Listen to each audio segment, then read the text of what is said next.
कैसे हैं आप लोग। I hope you all are doing well and great. और मैं भी हूँ एकदम अच्छा। और happy Navratri to all of you सबसे पहले। और उसके बाद आज हम ज्योग्राफी का एक चैप्टर कंप्लीट करने वाले हैं जो कि है रिसोर्स एंड डेवलपमेंट, और कंप्लीट करेंगे सिर्फ एक वीडियो में। और जैसा कि मैंने पावर शेयरिंग और डेवलपमेंट ऑफ इकोनॉमिक्स पहले ही करवा दिया है, और आई होप कि तुम लोगों को वीडियो पसंद भी आई होगी। और अगर तुमने अभी तक वो वीडियो नहीं देखी है तो तुम जाकर देख सकते हो, और लिंक डिस्क्रिप्शन में है, और या तो तुम चैनल पर भी चेक कर सकते हो अगर डिस्क्रिप्शन में लिंक नहीं मिलती है। और दूसरी बात, मैं लिंक डाल दूंगा। और हमारी ये जो सीरीज़ चल रही है 20 डेज प्लेज, इसमें हमने 2 वीडियोस ऑलरेडी कवर कर रखी है, और आगे की जो वीडियोस आने वाली हैं उसका जो शेड्यूल है वो तुम्हें डिस्क्रिप्शन में मिल जाएगा। वहाँ से तुम शेड्यूल देख के अपने हिसाब से अगर तुम इस शेड्यूल को फॉलो करना चाहते हो तो फॉलो कर सकते हो। खैर, बिना किसी ज़्यादा देरी किए हम वीडियो को करते हैं स्टार्ट, क्योंकि हमें जल्दी से सारी चीज़ें कंप्लीट करनी है, क्योंकि टाइम इज़ वेरी प्रीशियस। और सबसे पहले इस चैप्टर को स्टार्ट करने से पहले मैं तुम सभी को बता देना चाहता हूँ कि this chapter is too easy for you. इसमें ज़्यादा कुछ भी नहीं है। जैसा कि अगर तुम देखोगे तो ये एक तरह से मैंने एनसीईआरटी में इम्पॉर्टेंट जितनी भी चीज़ें थी, लगभग सभी चीज़ इंपॉर्टेंट थी, तो मैंने लगभग सारी चीज़ें ही इंक्लूड की हैं। तो एनसीईआरटी से सारी चीज़ें मैंने यहाँ पर डाली हैं, और तुम्हें इसमें ऐसा कुछ नहीं रहेगा जो एनसीईआरटी से छूट गया है। और इस नोट्स को पढ़ने के बाद ऐसी कोई चीज़ नहीं बचेगी जो एग्जाम में तुमसे छूट जाए, ठीक है। यहाँ अब इस चैप्टर से एक भी क्वेश्चन जितने भी डीप से बनाया जाए वो आंसर तुम कर लोगे, ये चीज़ की मैं गारंटी लेता हूँ। और आई होप कि तुम सभी को चैप्टर समझ में आएगा। So now let's start. तो सबसे पहले रिसोर्सेज होते क्या हैं। रिसोर्सेज एवरीथिंग जो कि हमारे काम आती है, इकोनॉमिकली फिजिबल होती है। तो सबसे पहले हम इसकी डेफिनेशन पढ़ते हैं, क्योंकि यार देखो, जो बुक में डेफिनेशन दी रहती है ना, वो डेफिनेशन काफ़ी ज़्यादा अच्छी होती है, और अगर तुम एग्जाम में वो डेफिनेशन लिखते हो तो उससे थोड़ा अच्छा इफेक्ट पड़ता है। हाँ यार, सही बात है कि रट्टी रटाई चीज़ नहीं लिखनी चाहिए। हाँ, पर कुछ चीज़ें होती हैं जिसे तुम अपने माइंड में रखोगे तो एग्जाम में तुम्हें अच्छी तरीके से हेल्प करेगी, ठीक है। तो यहाँ पर अब देख लेते हैं जो चीज़ मैंने हाईलाइट की है वो क्या है। तो ये काफ़ी ही ज़्यादा इम्पॉर्टेंट है। पहले मैं इसे यहाँ लगा लूँ क्योंकि इससे बार बार दिक्कत होगी। चलो, तो सबसे पहले यहाँ पर हम करेंगे ज़रा सा इसे छोटा। हाँ, अब ठीक है। चलो, तो सबसे पहले हम देखेंगे व्हाट इज रिसोर्स। तो देखो, everything in our environment which can be used to satisfy our need and is technology. चलो यहाँ तक समझते हैं कि एवरीथिंग इन आवर एनवायरनमेंट, हम यहाँ तक समझेंगे, यहाँ तक। So everything in our environment which can be use to satisfy our needs. तो यहाँ क्या कहना चाह रहा है कि इस एनवायरनमेंट में, हमारे एनवायरनमेंट में वो हर चीज़ जो हमारी नीड्स को सेटिस्फाई करती है वो होती है रिसोर्स। अब नीड्स को तो बहुत सारी चीज़ें सेटिस्फाई करती हैं, तो हम रिसोर्स किसे कहेंगे, ठीक है, एक पर्टिकुलर चीज़ को ही रिसोर्स कहेंगे। तो अब अगर हम यहाँ से देखते हैं कि and is technologically accessible, economically feasible and culturally acceptable. तो यानी कि वो चीज़ तुम्हारे पास टेक्नोलॉजिकली एक्सेसिबल होनी चाहिए, ईजिली तुम उसे एक्सेस कर पाओ, इकोनॉमिकली फिजिबल होनी चाहिए कि तुम अपने मतलब औकात के अनुसार खरीद पाओ, मतलब कि इतनी ज़्यादा भी ना मतलब महंगी हो कि तुम खरीद ही ना पाओ, और कल्चरली एक्सेप्टेबल मतलब कि तुम्हारे आसपास की सोसाइटी उसे एक्सेप्ट करे, ठीक है। ये सारी चीज़ें होनी चाहिए। तो आई होप कि तुम्हें चीज़ें समझ में आ रही होंगी, और ये काफ़ी ज़्यादा इजी डेफिनेशन है, और तुम यही डेफिनेशन एग्जाम में लिख कर आओगे तो तुम्हें फुल मार्क्स मिलने के चांसेस बहुत ही ज़्यादा इंक्रीज हो जाएंगे। क्या, फुल मार्क्स मिलेंगे ही मिलेंगे। आगे बढ़ते हैं। तो आगे अगर हम देखें तो यहाँ पर तुम्हारे पास आ जाता है कि human beings themselves are essentially a component of resource. They transform material available in the environment into the resource we use them. ये काफ़ी ज़्यादा इंपॉर्टेंट और काफ़ी ज़्यादा समझने वाला पॉइंट है कि ह्यूमन बींग्स जो हैं क्या हैं। तो ह्यूमन बींग्स जो हैं तुम्हारे, वो खुद ही एक रिसोर्स हैं, ठीक है। कैसे भैया? तो देखो, जो ह्यूमन बींग्स हैं वो एक कंपोनेंट ऑफ रिसोर्स कहलाए जाते हैं। और वो कंपोनेंट ऑफ रिसोर्स क्यों कहलाते हैं? क्योंकि वो जो यहाँ पर, अच्छा देखो, जो पेट्रोल होता है वो ज़मीन के अंदर पाया जाता है। तो क्या तुम पेट्रोल को डायरेक्टली यूज़ कर सकते हो? नहीं यूज़ कर सकते। तुम पेट्रोल को डायरेक्टली यूज़ नहीं कर सकते।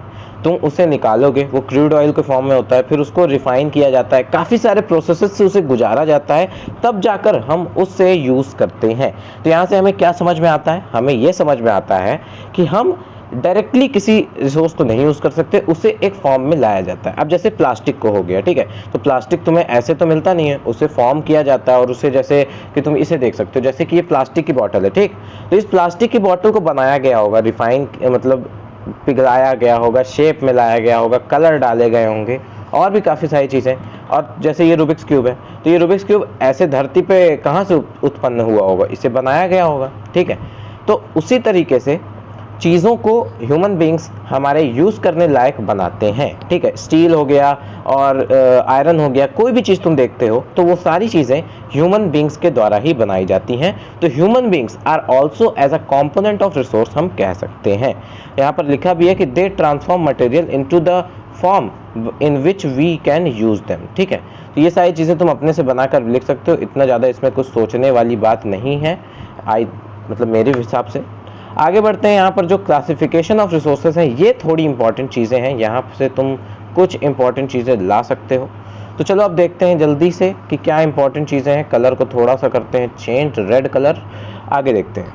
सो resources can be classified in the following ways. तो कुछ इंपॉर्टेंट वेज में, अब यही मेन चीज़ है, ठीक है। इस पूरे चैप्टर की मेन चीज़ यही है, आधे से ज़्यादा जगह भी यही ली है कि ये जो तुम्हें कुछ टाइप्स दिख रहे हैं, इन्हीं टाइप्स में रिसोर्सेज को बांटा गया है। और अब इन टाइप्स में जब रिसोर्सेज को बांटा गया है, तो जितने भी रिसोर्सेज बांटा गया, तो अब पहले तो बेसिस ऑफ ओरिजिन पे, फिर बेसिस ऑफ एग्जॉस्टिबिलिटी पे, फिर ओनरशिप पे और फिर स्टेटस ऑफ डेवलपमेंट पे। तो ये जो जितने भी बांटे गए हैं, इन्हें हम बारी बारी से लाइन बाय लाइन डिस्कस करते चले जाएंगे। तो सबसे पहले ये देख लेते हैं कि कैसे 4 पार्ट में उन्हें डिवाइड किया गया है। उसके बाद एक टेबल देखेंगे और फिर आगे बढ़ेंगे, ठीक है। तो आई होप कि तुम्हें चीज़ें समझ में आ रही होंगी। अगर तुम्हें किसी भी चीज़ में डाउट लगता है तो तुम कमेंट सेक्शन में पूछ सकते हो, या फिर इंस्टा पे फॉलो कर लो, वहाँ पर भी पूछ सकते हो। और टेलीग्राम चैनल पर ज्वाइन हो जाओ, वहाँ पर सारे अपडेट्स जल्दी से मिलते हैं और जितनी नोट्स रहती हैं सब मिल जाती हैं। तो देखो, सबसे पहला हम देखते हैं on the basis of origin. इन्हें दो पार्ट में बांटा गया है, ठीक है। 2 पार्ट कौन कौन से हैं? एक है हमारा, काफ़ी मोटा हो गया, इसे थोड़ा हम पतला करेंगे। चलो सबसे पतला ही कर लेते हैं, ठीक है। तो सबसे पहला है हमारा एबायोटिक और एक है एबायोटिक। तो इन दोनों में हमारा बांटा गया है कि एक एबायोटिक है और एक बायोटिक है। तो अब जल्दी से लाइन बाय लाइन देख लेते हैं। अब उन्हें फिर एक्सप्लेन करूंगा कि कैसे बायोटिक का क्या मतलब होता है, एबायोटिक का क्या मतलब होता है, ठीक है। उसके बाद अगर हम बेसिस ऑफ एग्जॉस्टिबिलिटी पे देखें, तो इन्हें रिन्यूएबल और नॉन रिन्यूएबल में बांटा गया है। तो देखो, रिन्यूएबल और नॉन रिन्यूएबल ये तुम क्लास 8th से पढ़ते आ रहे हो, ठीक है। आई होप कि 7th से ही पढ़ते आ रहे होगे। तो 7th 8th 9th 10th 9th तक हमने पढ़ा कि रिन्यूएबल नॉन रिन्यूएबल क्या होता है। अभी भी चीज़ें वही रहेंगी, कोई भी चेंज नहीं है, तो तुम्हें ज़्यादा प्रॉब्लम नहीं होगी। जो नई चीज़ तुम देखोगे वो ये है कि बेसिस ऑफ ओनरशिप पे इंडिविजुअल, कम्युनिटी, नेशनल और इंटरनेशनल, और उसके बाद स्टेटस ऑफ डेवलपमेंट पे पोटेंशियल, डेवलप्ड, स्टॉक और रिजर्व्स। ये सिर्फ नाम की चीज़ें हैं, और जो बाकी इनका मतलब है वो चीज़ तुम बचपन से सुनते आ रहे हो और समझने में बिल्कुल दिक्कत नहीं होगी। ये चीज़ तुम अच्छी तरीके से याद रखो। हाँ, नया तुम्हारे सिलेबस में ये दोनों आया है, बाकी बायोटिक, एबायोटिक और रिन्यूएबल नॉन रिन्यूएबल तुम 8th 9th में पढ़ चुके हो बहुत ही अच्छी तरीके से। ईवीएस में, सीबीएसई बोर्ड के अगर होगे तो तुमने ईवीएस में पढ़ा होगा, और बाकी अगर तुम आईसीएसई बोर्ड के होगे तो जिसमें पढ़ा हो, ज्योग्राफी में ही पढ़ा होगा आई होप। तो ये सारी चीज़ें रहती हैं, ठीक। आई होप कि तुम्हें इतना समझ में आ गया है। अब चलो एक छोटी सी टेबल हम देखते हैं। अरे भाई, हाँ, तो ये टेबल यहाँ पर दी गई है। ये टेबल तुम्हारी एनसीईआरटी में भी है, तो आई होप कि तुम्हें ज़्यादा प्रॉब्लम नहीं होगी इसे देखकर।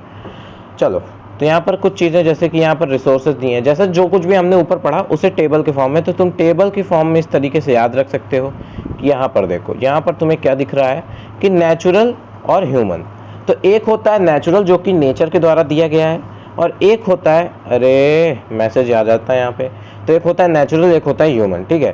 तो यहाँ पर सबसे पहले हम चीज़ों को जो डिवाइड किया गया है उससे देख लेते हैं, क्योंकि वो ऊपर भी देख चुके हैं, नीचे एक बार टेबल को जल्दी से समझ लेते हैं, उसके बाद आगे बढ़ते हैं। टेबल में अब आगे देखते हैं, तो यहाँ पर देखो रिन्यूएबल, नॉन रिन्यूएबल, तुम्हें पता ही है कि एक होता है रिन्यूएबल जो कि वापस से रिन्यू किया जा सकता है, मतलब कि जो एग्जॉस्ट नहीं होगा, मतलब कि जो ख़त्म नहीं होगा, और नॉन रिन्यूएबल जो कि ख़त्म हो सकता है आगे आने वाले समय में, या फिर उन्हें बनने में काफ़ी ज़्यादा टाइम लगता है, मतलब इतना ज़्यादा टाइम कि हमारी 1-2 पीढ़ियाँ भी, बहुत ज़्यादा पीढ़ी, मतलब बहुत पीढ़ी, 1-2 पीढ़ी नहीं, काफ़ी पीढ़ियाँ खत्म हो जाएंगी तब वो दोबारा बनेगा, तो उन्हें नॉन रिन्यूएबल कहते हैं। उसके बाद रिन्यूएबल को भी 2 पार्ट्स में डिवाइड किया गया है। एक है कॉन्टिन्यूस और फ्लो। एग्जाम्पल विंड और वाटर, मतलब कि विंड और वाटर ये कॉन्टिन्यूस फ्लो में बनते बिगड़ते रहते हैं, मतलब विंड तुम्हारी चलती रहेगी, वाटर तुम्हारा बनता रहेगा, बारिश होती रहेगी, ऊपर जाती रहेगी, नीचे आती रहेगी, ठीक है, पर फिर भी पानी की कमी हो रही है, ठीक है। तो वो भी एग्जॉस्टिन की वजह से काफ़ी ज़्यादा गलत तरीके से यूज़ किया जा रहा है। और एक होता है बायोलॉजिकल रिन्यूएबल में, जो कि जैसे नेचुरल वेजिटेशन, फॉरेस्ट और एक वाइल्ड लाइफ। तो देखो वाइल्ड लाइफ रिप्रोड्यूस करती रहती है। नेचुरल वेजिटेशन में जैसे फॉरेस्ट आता है तो फॉरेस्ट भी मतलब उगता रहता है, फिर इसके सीड्स बनते हैं, तो ये भी एक तरह से बायोलॉजिकल रिन्यूएबल रिसोर्सेज में आता है। और उसके पहले हमने ये देखा कि ये वाला जो कॉन्टिन्यूस फ्लो, तो ये विंड और वाटर एग्जाम्पल में आता है, ठीक है। उसके बाद अगर हम नॉन रिन्यूएबल रिसोर्सेज में चलते हैं तो यहाँ पर एक रिसाइक्लेबल मेटल्स आता है और एक नॉन रिसाइक्लेबल होता है। रिसाइक्लेबल मतलब कि जिसे हम रिसाइकल करके दोबारा बना सकते हैं, मतलब जैसे न्यूज़पेपर, ठीक है। न्यूज़पेपर में देखो, न्यूज़पेपर को हम रिसाइकल कर सकते हैं। प्लास्टिक बॉटल्स देखो, उन्हें पिघलाकर हम दोबारा प्लास्टिक के अलग अलग मटेरियल्स बना सकते हैं कि नहीं बना सकते हैं? बना सकते हैं।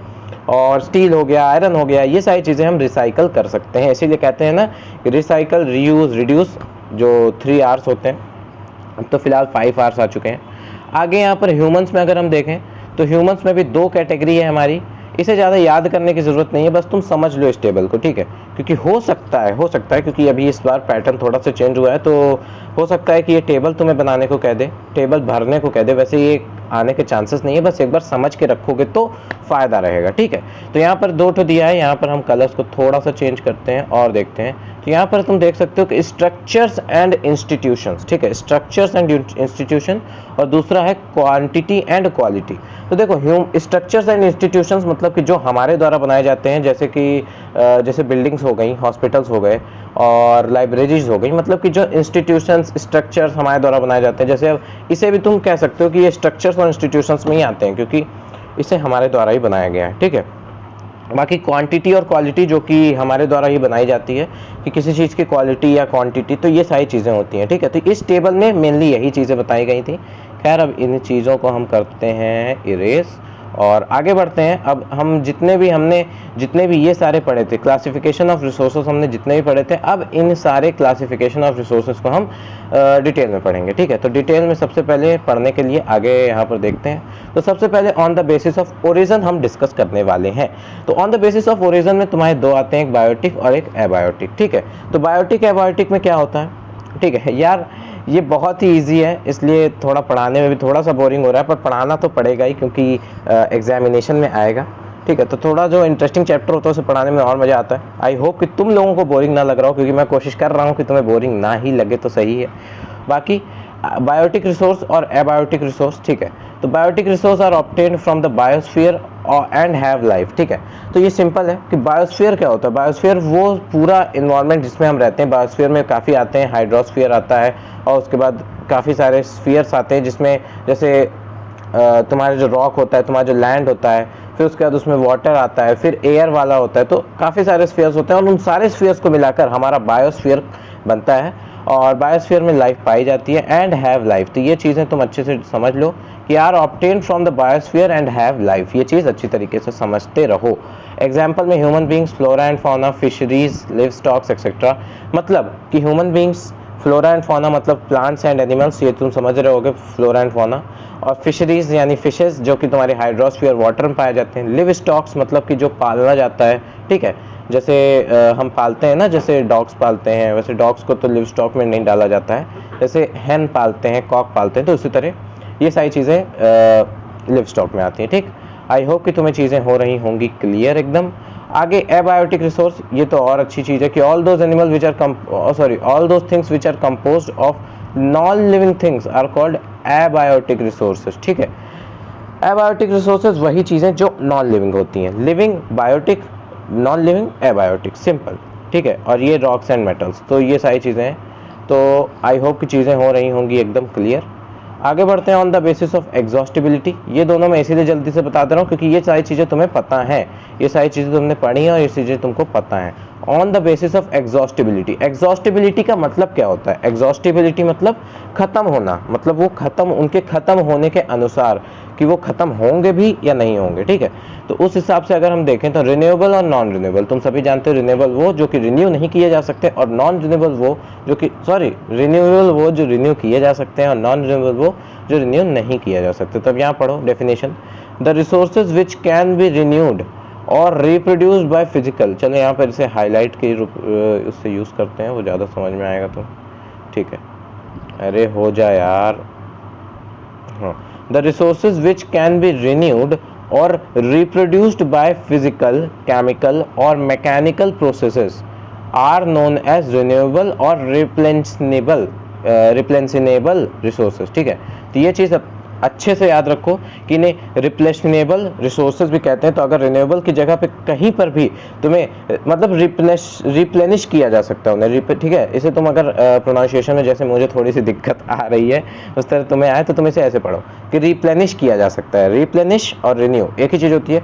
तो रिप्लेनिशेबल, ठीक है, रिप्लेनिशेबल, तो रिप्लेनिशेबल रिसोर्सेज जो होते हैं उन्हें रिन्यूएबल रिसोर्सेज को ही कहा जाता है, और जो कि फिजिकल, केमिकल या मैकेनिकल तीनों में से किसी भी प्रोसेसेस के द्वारा रिन्यू किए जा सकते हैं। मतलब फिजिकल, अरे ऊपर का है बन गया, हाँ, फिजिकल, केमिकल और मैकेनिकल, इन तीनों प्रोसेसेस के द्वारा जिन्हें अगर रिन्यू या फिर रिप्लेनिश किया जा सके उन्हें कहते हैं रिन्यूएबल या फिर replenishable resources. Okay, I think it is clear. आगे, the renewable resources may be further into continuous और फ्लो, जैसा कि हमने ऊपर देखा था कि कॉन्टिन्यूअस या फ्लो, जैसा कि हमने यहाँ पर ऊपर देखा था कि ये यहाँ पर अगर तुम देखो तो यहाँ पर ये कॉन्टिन्यूअस और ये बायोलॉजिकल, कॉन्टिन्यूअस और फ्लो और फिर बायोलॉजिकल, इन दोनों में डिवाइड किया गया। तो अब हम उसे आगे देखेंगे कि किस तरीके से इसे डिवाइड किया गया है। तो चलो आगे देखते हैं।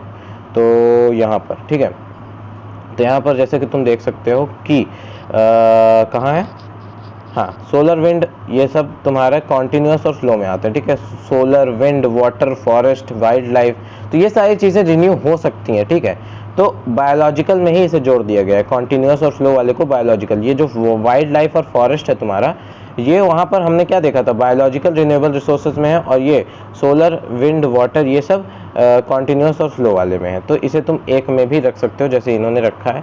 सो वैसे इतना ज़्यादा ब्रीफ में नहीं लिखा जाता है, पर अगर तुम्हारे एग्जाम में पूछता है कि on the basis of exhaustibility हमें बताओ, या फिर उन्होंने कह दिया 5 मार्क्स के क्वेश्चन में उन्होंने कह दिया कि क्लासिफिकेशन ऑफ रिसोर्सेज को एक्सप्लेन करो, तो क्लासिफिकेशन ऑफ रिसोर्सेज में तुम्हें जो कुछ भी पता है वो सारी चीज़ें तुम्हें एक्सप्लेन करनी है। ये चीज़ तुम अच्छी तरीके से याद रखो। On the basis of origin, on the basis of exhaustibility, on the basis of आगे जो ओनरशिप है, on the basis of status of development है, तो सारी चीज़ें तुम्हें उन्हें एक्सप्लेन करनी है। जितने अच्छे से तुम एक्सप्लेन करना चाहो कर सकते हो, करो। और एक चीज़ याद रखना कि हमेशा आंसर पॉइंट्स में ही लिखना है, यानी कि on the basis of origin, फिर उसके ऊपर एक पॉइंट कि एक एबायोटिक होता है, मतलब बायोटिक होता है, उसको एक्सप्लेन कर दिया, उसका एग्जांपल लिख दिया। फिर दूसरा पॉइंट एबायोटिक होता है, उसका एक्सप्लेन कर दिए, एक लाइन मिनिमम है क्योंकि इसमें काफ़ी सारे पॉइंट्स हैं, तो एक लाइन लिख दिए, एग्जाम्पल दे दिए, हो जाएगा। उसके बाद एग्जॉस्टिबिलिटी में रिन्यूएबल, फिर नॉन रिन्यूएबल, एग्जाम्पल। ठीक है, इस तरीके से देते चले जाओ यार, कोई दिक्कत नहीं होगा, भर भर के नंबर मिलेंगे। ये चीज़ तुम अच्छी तरीके से याद रखो, बस तुम्हारे आंसर लिखने का तरीका अच्छा होना चाहिए। ठीक है, बहुत ही ज़्यादा राइटिंग ख़राब नहीं होनी चाहिए। ठीक है, राइटिंग अच्छी बननी चाहिए। राइटिंग के साथ साथ तुम्हें ध्यान देना है कि जो तुम लिख रहे हो वो तुम्हें भी पता होना चाहिए, और तुम ये सोच के लिखो कि मैं लिख रहा हूँ तो सामने वाले को समझ में आएगा या फिर नहीं। एसएसटी में यही चीज़ मेन होती है। ठीक है, आगे हम देखेंगे तो ये नॉन रिन्यूएबल रिसोर्सेज है, occur very long geological time. जैसे मैंने बताया कि उन्हें बनने में काफ़ी ज़्यादा टाइम लगते हैं, हमारी पीढ़ी दर पीढ़ी निकल जाएगी तब जाकर वो बनेंगे, इसीलिए एग्जॉस्ट नहीं करना चाहिए, इसीलिए पेट्रोल के दाम बढ़ चुके हैं। ठीक है, these resources take millions of years in their formation. Some of the resources like metals are recyclable, some like fossil fuels can not be recycle and get exhausted with their use. तो यहाँ पर तुम देख सकते हो कि जैसे fossil fuels होते हैं वो एग्जॉस्ट हो सकते हैं क्योंकि वो इतनी जल्दी रिसाइकल नहीं किए जा सकते, वो रिन्यू नहीं किए जा सकते, इसलिए वो नॉन रिन्यूएबल रिसोर्सेज में आते हैं, जैसे मिनरल्स एंड फॉसिल फ्यूल्स। तो आई होप तुम्हें चीज़ें समझ में आ रही होंगी। नेक्स्ट पे चलते हैं जो कि है हमारा on the basis of ownership. तो ओनरशिप के बेसिस पे अगर हम देखें तो on the basis of ownership individual, community, national and international. चलो, तो यहाँ पर इंडिविजुअल, कम्युनिटी, नेशनल, इंटरनेशनल।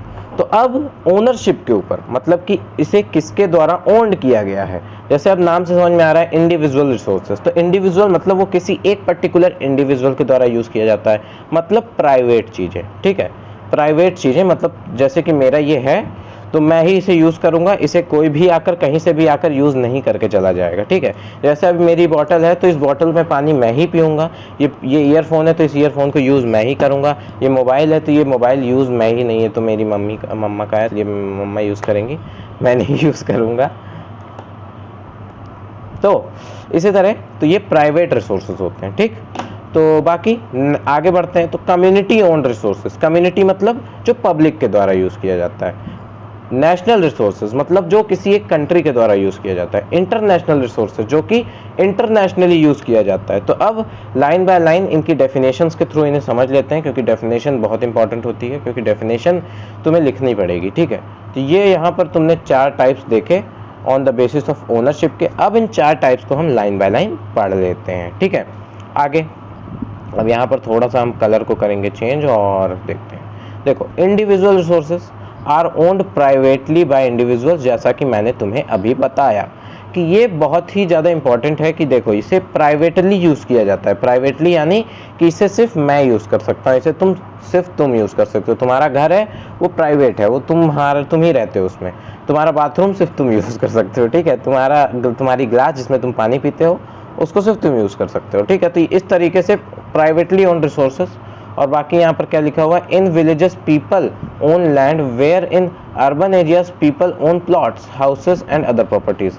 जैसे कि विलेजेस में तुमने देखा होगा कि लोग ज़मीन खरीदते हैं, और अर्बन एरियाज में क्या करते हैं, वो लोग प्लॉट्स खरीदते हैं, बिल्डिंग्स खरीदते हैं, पूरा मकान ही खरीद लेते हैं। तो वो सब इंडिविजुअल रिसोर्सेज हो जाएंगे, ठीक है। जैसे यहाँ पर plantation, pastures land, ponds, water in wells, ठीक है। तो वाटर इन वेल्स, जैसे किसी ने अपना वो कुआं खुदवाया है तो उसमें से पानी सिर्फ वो निकालेगा, वो पिएगा। किसी ने कुछ उगाया है तो उसको सिर्फ वो यूज़ करेगा, वो बेचेगा, वो खाएगा, ठीक है। तो आई होप कि तुम्हें इंडिविजुअल रिसोर्सेज समझ में आ गया होगा। This is very very very very very easy. आगे यहाँ पर कम्युनिटी ओन रिसोर्सेज, तो कम्युनिटी से तुम्हें समझ में आ रहा होगा कि एक कम्युनिटी में जितने लोग रहते हैं, एक सोसाइटी में जितने लोग रहते हैं, वो उसको यूज़ करेंगे। जैसे कि public parks, picnic spots, grazing grounds. जैसे ग्रेजिंग ग्राउंड जहाँ पर कैटल्स को खाना खिलाया जाता है, तो वहाँ पर सब खाना खिला सकते हैं, कोई दिक्कत नहीं है। बरियल ग्राउंड्स मतलब जहाँ पर डेड बॉडी गाड़ी जाती है। तब ये ऐसा तो है नहीं कि नहीं यहाँ पर इस वाले ग्राउंड में सिर्फ मैं ही गाड़ूंगा, मेरे अलावा कोई नहीं गाड़ेगा, मेरे ही खानदान के गड़ेंगे, ठीक है। तो उसको कह दिया जाएगा भाई तुम अपने घर में गाड़ लो, यहाँ पर हमें गाड़ना है, ठीक है। आगे पब्लिक पार्क, अब पब्लिक पार्क में तुम्हें खेलने से कोई रोक नहीं सकता होगा, कोई रोके तो उसे कह देना कि ये कम्युनिटी ओन रिसोर्सेज है और यहाँ मैं भी खेलूंगा, मेरे दोस्त भी खेलेंगे, आपको खेलना है आप भी खेलिए, ठीक है। पर आपका ये इंडिविजुअल रिसोर्सेज नहीं है। पिकनिक स्पॉट्स, सब पिकनिक जा सकते हैं। प्लेग्राउंड्स तो होते ही खेलने के लिए सबके। तो आई होप कि तुम्हें कम्युनिटी ओन रिसोर्सेज भी समझ में आया होगा। Next, national resources. तो अब यहाँ पर थोड़ा सा समझो, ठीक है। यहाँ पर थोड़ा सा समझने वाली बात है। नेशनल रिसोर्सेज और इंटरनेशनल रिसोर्सेज, इसमें हल्का सा तुम्हें याद रखने वाली चीज़ है एक तो, उसे याद रखो। तो नेशनल रिसोर्सेज में अगर हम देखें तो अब इसमें हम देखते हैं, तो नेशनल रिसोर्सेज में अगर देखें तो देखो, national resources are owned by a nation और कंट्री। मतलब कि इसे मैं अब हाईलाइट ही कर देता हूँ क्योंकि ये थोड़ा सा इंपॉर्टेंट चीज़ है। बाकी ऊपर वाली चीज़ें भी इंपॉर्टेंट थी पर वो काफ़ी इजी थी, तुम इसे खुद से बना के लिख सकते हो, ठीक है। तो ओन्ड बाय अ नेशन और अ कंट्री, तो मतलब ये किसी नेशन या फिर किसी कंट्री के द्वारा ओन्ड की जाती है। सिंपल, नेशनल रिसोर्सेज से नाम से ही समझ में आ रहा है। आगे यहाँ पर क्या लिखा है कि ऑन मिनरल्स, ठीक है, all minerals, water resources, forest, wild life, land within a political boundary, ठीक है, land within a political boundary and oceanic area up to 12 nautical miles. तो अब 12 nautical miles is equal to 22.2 kilometres. अब इसे समझो, ये समझने वाली चीज़ है, इसीलिए बोल रहा हूँ कि all the minerals, water resources, forest, wild life and land within the political boundary और oceanic area up to 12 nautical miles. तो भैया अब ये 12 नॉटिकल माइल्स आखिर क्या चीज़ है? तो देखो, 12 नॉटिकल माइल्स एक एरिया है जिसे 22.2 किलोमीटर कहा जाता है। तो इतने ओशियनिक एरिया पे तुम चीज़ों को जो तुम्हारी एक कंट्री है, जैसे इंडिया के ओशियनिक एरिया मतलब कि अगर हम देखें यहाँ पर, तो ड्राइंग तो मेरी यहाँ पर अच्छी बन नहीं पाएगी क्योंकि यहाँ पर हम हाथ से ही बना रहे हैं, पर फिर भी मैं कोशिश करता हूँ कि तुम्हें समझ में आ जाए। जैसे कि अगर हम इसे इंडिया मान लो यार, क्योंकि मुझे पता है तुम्हें हंसी आ रही होगी पर काफ़ी गंदा है ये पर कोई बात नहीं, मैनेज कर लो। हम इसे इंडिया मान सकते हैं, ठीक है। मानने में क्या जा रहा है, हम लोग मैथ साइंस स्टूडेंट हैं पढ़ने वाले, तो यहाँ को अगर हम इंडिया को माने तो इसकी जो ओशियनिक एरिया होगी वो 12 नॉटिकल माइल्स, अब वो 22.2 किलोमीटर का एरिया होता है। तो उतने एरिया में हम क्या करेंगे, उतने एरिया में हम इसे जो जगह आएगी वो इंडिया के अंडर में होगी, वो इंडिया का रिसोर्स है, ठीक है। From the coast termed as territory water. तो अब आगे यहाँ पर देखें, इसको अगर हम थोड़ी देर के लिए हटाते हैं और आगे यहाँ पर पढ़ते हैं आगे, तो from the coast termed as territorial water and resources therein belong the nation. तो अब यहाँ पर दिया है कि 22.2 किलोमीटर from the coast termed as territorial water. तो अब ये थोड़ी समझने वाली बात है कि टेरिटोरियल वाटर क्या होता है। तो टेरिटोरियल वाटर उसी वाटर को कहते हैं and resources therein belong to the nation. अब देखो ये चीज़ समझने वाली है, तो इसे समझाने के लिए हम एक चीज़ करते हैं, हम थोड़ा ऊपर चलते हैं। ऊपर क्यों आए हम, सॉरी नीचे आए हम, क्योंकि यहाँ पर हमें बनाकर तुम्हें कुछ दिखाना है, तो हम बनाते हैं। चलो अब यहाँ पर थोड़ा इंडिया हम अच्छे से बनाएंगे, ग्रीन कलर से बनाते हैं, ठीक है। तो यहाँ पर हम ऐसे करके ऐसे बनाएंगे और इससे थोड़ा ऐसे करके ऐसे बनाएंगे और इससे हम ऐसे करके ऐसे, फिर ये ऐसे और ये ऐसे, ठीक है। प्लीज़ इग्नोर माय ड्राइंग, मैं फिर से बोल दे रहा हूँ क्योंकि ये मुझे भी पता है काफ़ी गंदी है, फिर भी मैं समझाने की कोशिश कर रहा हूँ, तो प्लीज़ आप लोग भी समझने की कोशिश करें, ठीक है। आगे देखते हैं, इसे थोड़ा हम नीला करते हैं क्योंकि हमारा समुद्र होता है नीला नीला। तो अब ये मान लेते हैं कि ये 12 नॉटिकल माइल्स का एरिया है, ठीक है। ये 12 नॉटिकल माइल्स का एरिया है। तो अब इस 12 नॉटिकल माइल्स में अब देखो, समुद्र से ही पेट्रोल निकाला जाता है, ये चीज़ तुम सभी जानते होगे कि समुद्र से ही पेट्रोल निकाला जाता है और भी ऑयल्स निकाले जाते हैं, ठीक है। तो ये सारी जो ऑयल्स निकाली जाती है, तो उस ऑयल्स को मतलब कि समुद्र के इस एरिया के बाहर यहाँ पर भी पेट्रोल होगा, यहाँ पर भी पेट्रोल होगा, ठीक है। यहाँ पर जो भी है तो यहाँ पर भी पेट्रोल होगा, बे ऑफ बंगाल, अरेबियन सी, जहाँ से भी निकाला जाता है उसके आगे भी होगा। पर जो 12 नॉटिकल माइल्स का एरिया है, सिर्फ उतने एरिया तक का ही हम निकाल सकते हैं क्योंकि वो हमारा टेरिटोरियल वाटर है। आई होप चीज़ें क्लियर हो रही होंगी कि ये जो एरिया है ये क्या है, ये है 12 नॉटिकल माइल्स, ठीक है, 12 नॉटिकल माइल्स, और इसे हम 22.2 किलोमीटर्स भी कह सकते हैं। तो जो 12 नॉटिकल माइल्स यानी 22.2 किलोमीटर्स का एरिया है वो हमारा टेरिटोरियल वाटर है और वहीं के रिसोर्सेज हमारे खुद के रिसोर्सेज हैं और उसे हम नेशनल रिसोर्सेज कहेंगे। आई होप चीज़ें क्लियर हो रही होंगी। और अभी गंदी सी ड्राइंग हम हटाते हैं और वापस से चलते हैं अपने, कहाँ गया यार, जल्दी से करना पड़ेगा, काफ़ी सारी चीज़ें हमें पढ़ना है। ओके, बढ़ते हैं आगे। तो यहाँ पर हम थे कि ये चीज़ तुम याद कर लो, ठीक है। इसे मैं कहूँगा कि तुम याद कर लो क्योंकि ये इम्पॉर्टेंट है कि 12 नॉटिकल माइल्स का जो एरिया होता है उसे हम टेरिटोरियल वाटर कहते हैं एंड रिसोर्सेज कहते हैं, जो कि एक पर्टिकुलर नेशन से बिलोंग करता है, ठीक है। आई होप कि तुम्हें चीज़ें हो रही होंगी क्लियर, ठीक है। आगे यहाँ पर देखते हैं कि इंटरनेशनल रिसोर्सेज क्या होते हैं भैया। International resources are regulated by international institution. अब इतना समझो पहले, international institution like world bank, UN, UNO, ये सारी चीज़ें क्या हैं, ये सब हैं इंटरनेशनल रिसोर्स, मतलब इंटरनेशनल रिसोर्सेज इनके द्वारा रेगुलेट किए जाते हैं कि मतलब इसे कौन कितना लेगा, कौन नहीं लेगा, ये सारी चीज़ें इंटरनेशनल इंस्टीट्यूशन डिसाइड करते हैं इंटरनेशनल रिसोर्सेज के द्वारा। अब ये क्या है कि the oceanic resources beyond 200 nautical miles of the exclusive economic zone belong to the open ocean and no individual country can utilize these without the concurrence of international institutions। तो अब ये भी थोड़ी समझने वाली चीज़ है कि यहाँ पर भैया अब ये एक्सक्लूसिव क्या है, ये चीज़ मतलब ये क्या है, क्या भला है ये एक्सक्लूसिव इकोनॉमिक जोन, ये क्या चीज़ है? क्या आप हमें समझा सकते हैं? यस, मैं तुम्हें समझा सकता हूँ। एक्सक्लूसिव इकोनॉमिक जोन एक ऐसा जोन है जहाँ पर कोई भी मतलब कि 200 नॉटिकल माइल्स, तो यहाँ पर देखो द ओशियनिक रिसोर्सेज वही चीज़ कोल पेट्रोलियम जो भी निकाला जाता है beyond 200 nautical miles of the exclusive economic zone, मतलब कि एक्सक्लूसिव इकोनॉमिक जोन एक जोन है, उस जोन, और वो जोन कहाँ है वो मुझे नहीं पता क्योंकि वो चीज़ हमें पढ़ाई नहीं गई और मैंने इतना इंटरेस्ट भी नहीं लिया, और तुम्हें भी ज़्यादा इंटरेस्ट लेने की ज़रूरत नहीं क्योंकि अभी ये टाइम तुम्हारी नॉलेज बढ़ाने के लिए नहीं है, ये टाइम तुम्हारी प्रिपरेशन के लिए है, ठीक है। तो तुम्हें सिर्फ चीज़ों को याद रखना है, ठीक है। और चीज़ें याद कैसे होंगी, फिर से बता दे रहा हूँ, रिवीजन इज़ वेरी इंपॉर्टेंट यार। रिवीजन नहीं करोगे तो घाटे में रहोगे, रिवीजन बहुत इंपॉर्टेंट है।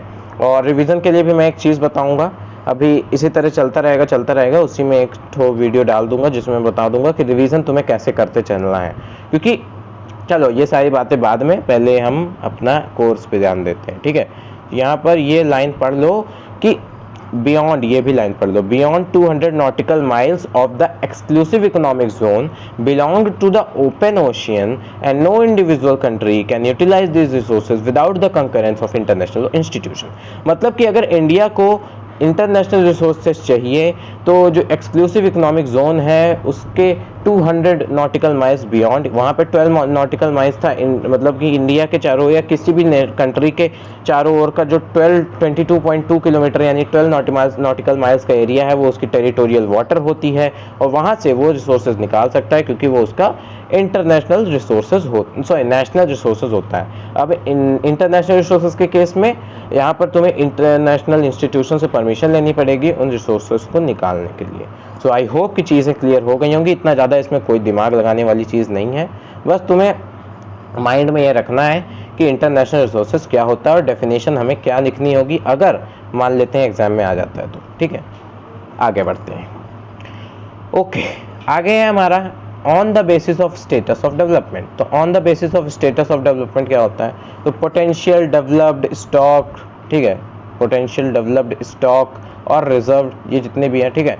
तो अब इनको भी बारी बारी से हम कर लेते हैं डिस्कस, पर उसके लिए हमें इन्हें थोड़ा सा बड़ा करना पड़ेगा जिससे कि तुम्हें सारी चीज़ें क्लियर हो रही होंगी, ठीक है। देखते हैं कि on the basis of status of development जो भी हैं, जितने भी हैं, जैसे पहला है हमारा पोटेंशियल रिसोर्सेज। तो अब सारे को जल्दी से डिस्कस कर लेते हैं यार, क्योंकि ये चैप्टर बहुत ही ज़्यादा इजी है और इसको ज़्यादा खींच के ज़्यादा लंबी वीडियो नहीं बनानी, नहीं तुम भी बोर होगे और मैं तो बोर हो ही रहा हूँ, ठीक है। तो यहाँ potential resources are the resources which are found in a region but not been utilised, ठीक है। तो अब तुम कहोगे कि भैया एक रीजन में वो पाया जा रहा है तब भी उसे यूटिलाइज नहीं कर रहे, क्यों नहीं यूटिलाइज कर रहे, कोई ना कोई रीज़न होगा तभी नहीं यूटिलाइज कर रहे हैं। तो अब देखते हैं कि वो रीज़न क्या है। तो यहाँ पर दिया गया है कि पहले तो देखो, डेफिनेशन पढ़ने से ज़्यादा तुम एग्जाम्पल पढ़ोगे तो तुमको ज़्यादा समझ में आएगा कि ये कहना क्या चाह रहा है, ठीक है।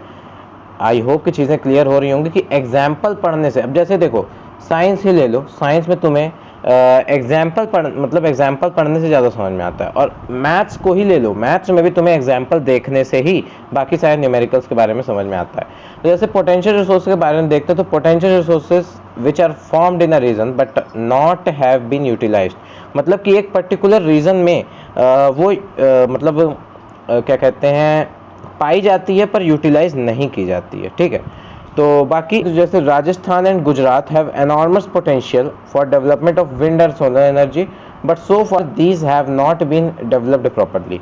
तो अब देखो, जैसे जगह पर चीज़ें उपलब्ध हैं पर उन्हें अच्छी तरीके से डेवलप नहीं किया गया है, वहाँ टेक्नोलॉजी नहीं है कह सकते हो, ठीक है। टेक्नोलॉजी तो वैसे अभी नीचे वाले में हमारा यूज़ किया जाएगा, तो टेक्नोलॉजी वर्ड तुम इसमें मत यूज़ करना, तुम इसमें सिर्फ इतना यूज़ करना, एग्जाम्पल तुम्हारा एक ही है, ठीक है, यही एग्जाम्पल तुम्हें यूज़ करना है और यही बेस्ट सुटेबल एग्जाम्पल है कि Rajasthan and Gujarat have enormous potential for the development of wind and solar energy. काफ़ी ज़्यादा एनॉर्मस पोटेंशियल है, सही बात है, वहाँ पर सोलर एनर्जी तो काफ़ी है और विंड एनर्जी भी है पर्याप्त मात्रा में, development of wind and solar energy, but so far these have not been developed properly, मतलब कि अभी वो डेवलप नहीं हुई है प्रॉपरली, इसीलिए यूज़ भी नहीं की जाती है, ठीक है। तो potential resources are the resources which are found in a region but not have been utilised, simple, मतलब कि वो यूटिलाइज नहीं किए जा रहे हैं पर वो एक पर्टिकुलर रीजन में पाए जाते हैं, सिंपल। एग्जाम्पल लिखना बहुत ज़रूरी है इस वाले उसमें, मतलब कि एग्जाम्पल तो लगभग सभी में लिखना है, ऊपर वाले में तो चलो एग्जाम्पल की ज़रूरत नहीं थी, पर जब भी बात करेंगे तो एग्जाम्पल लिखेंगे।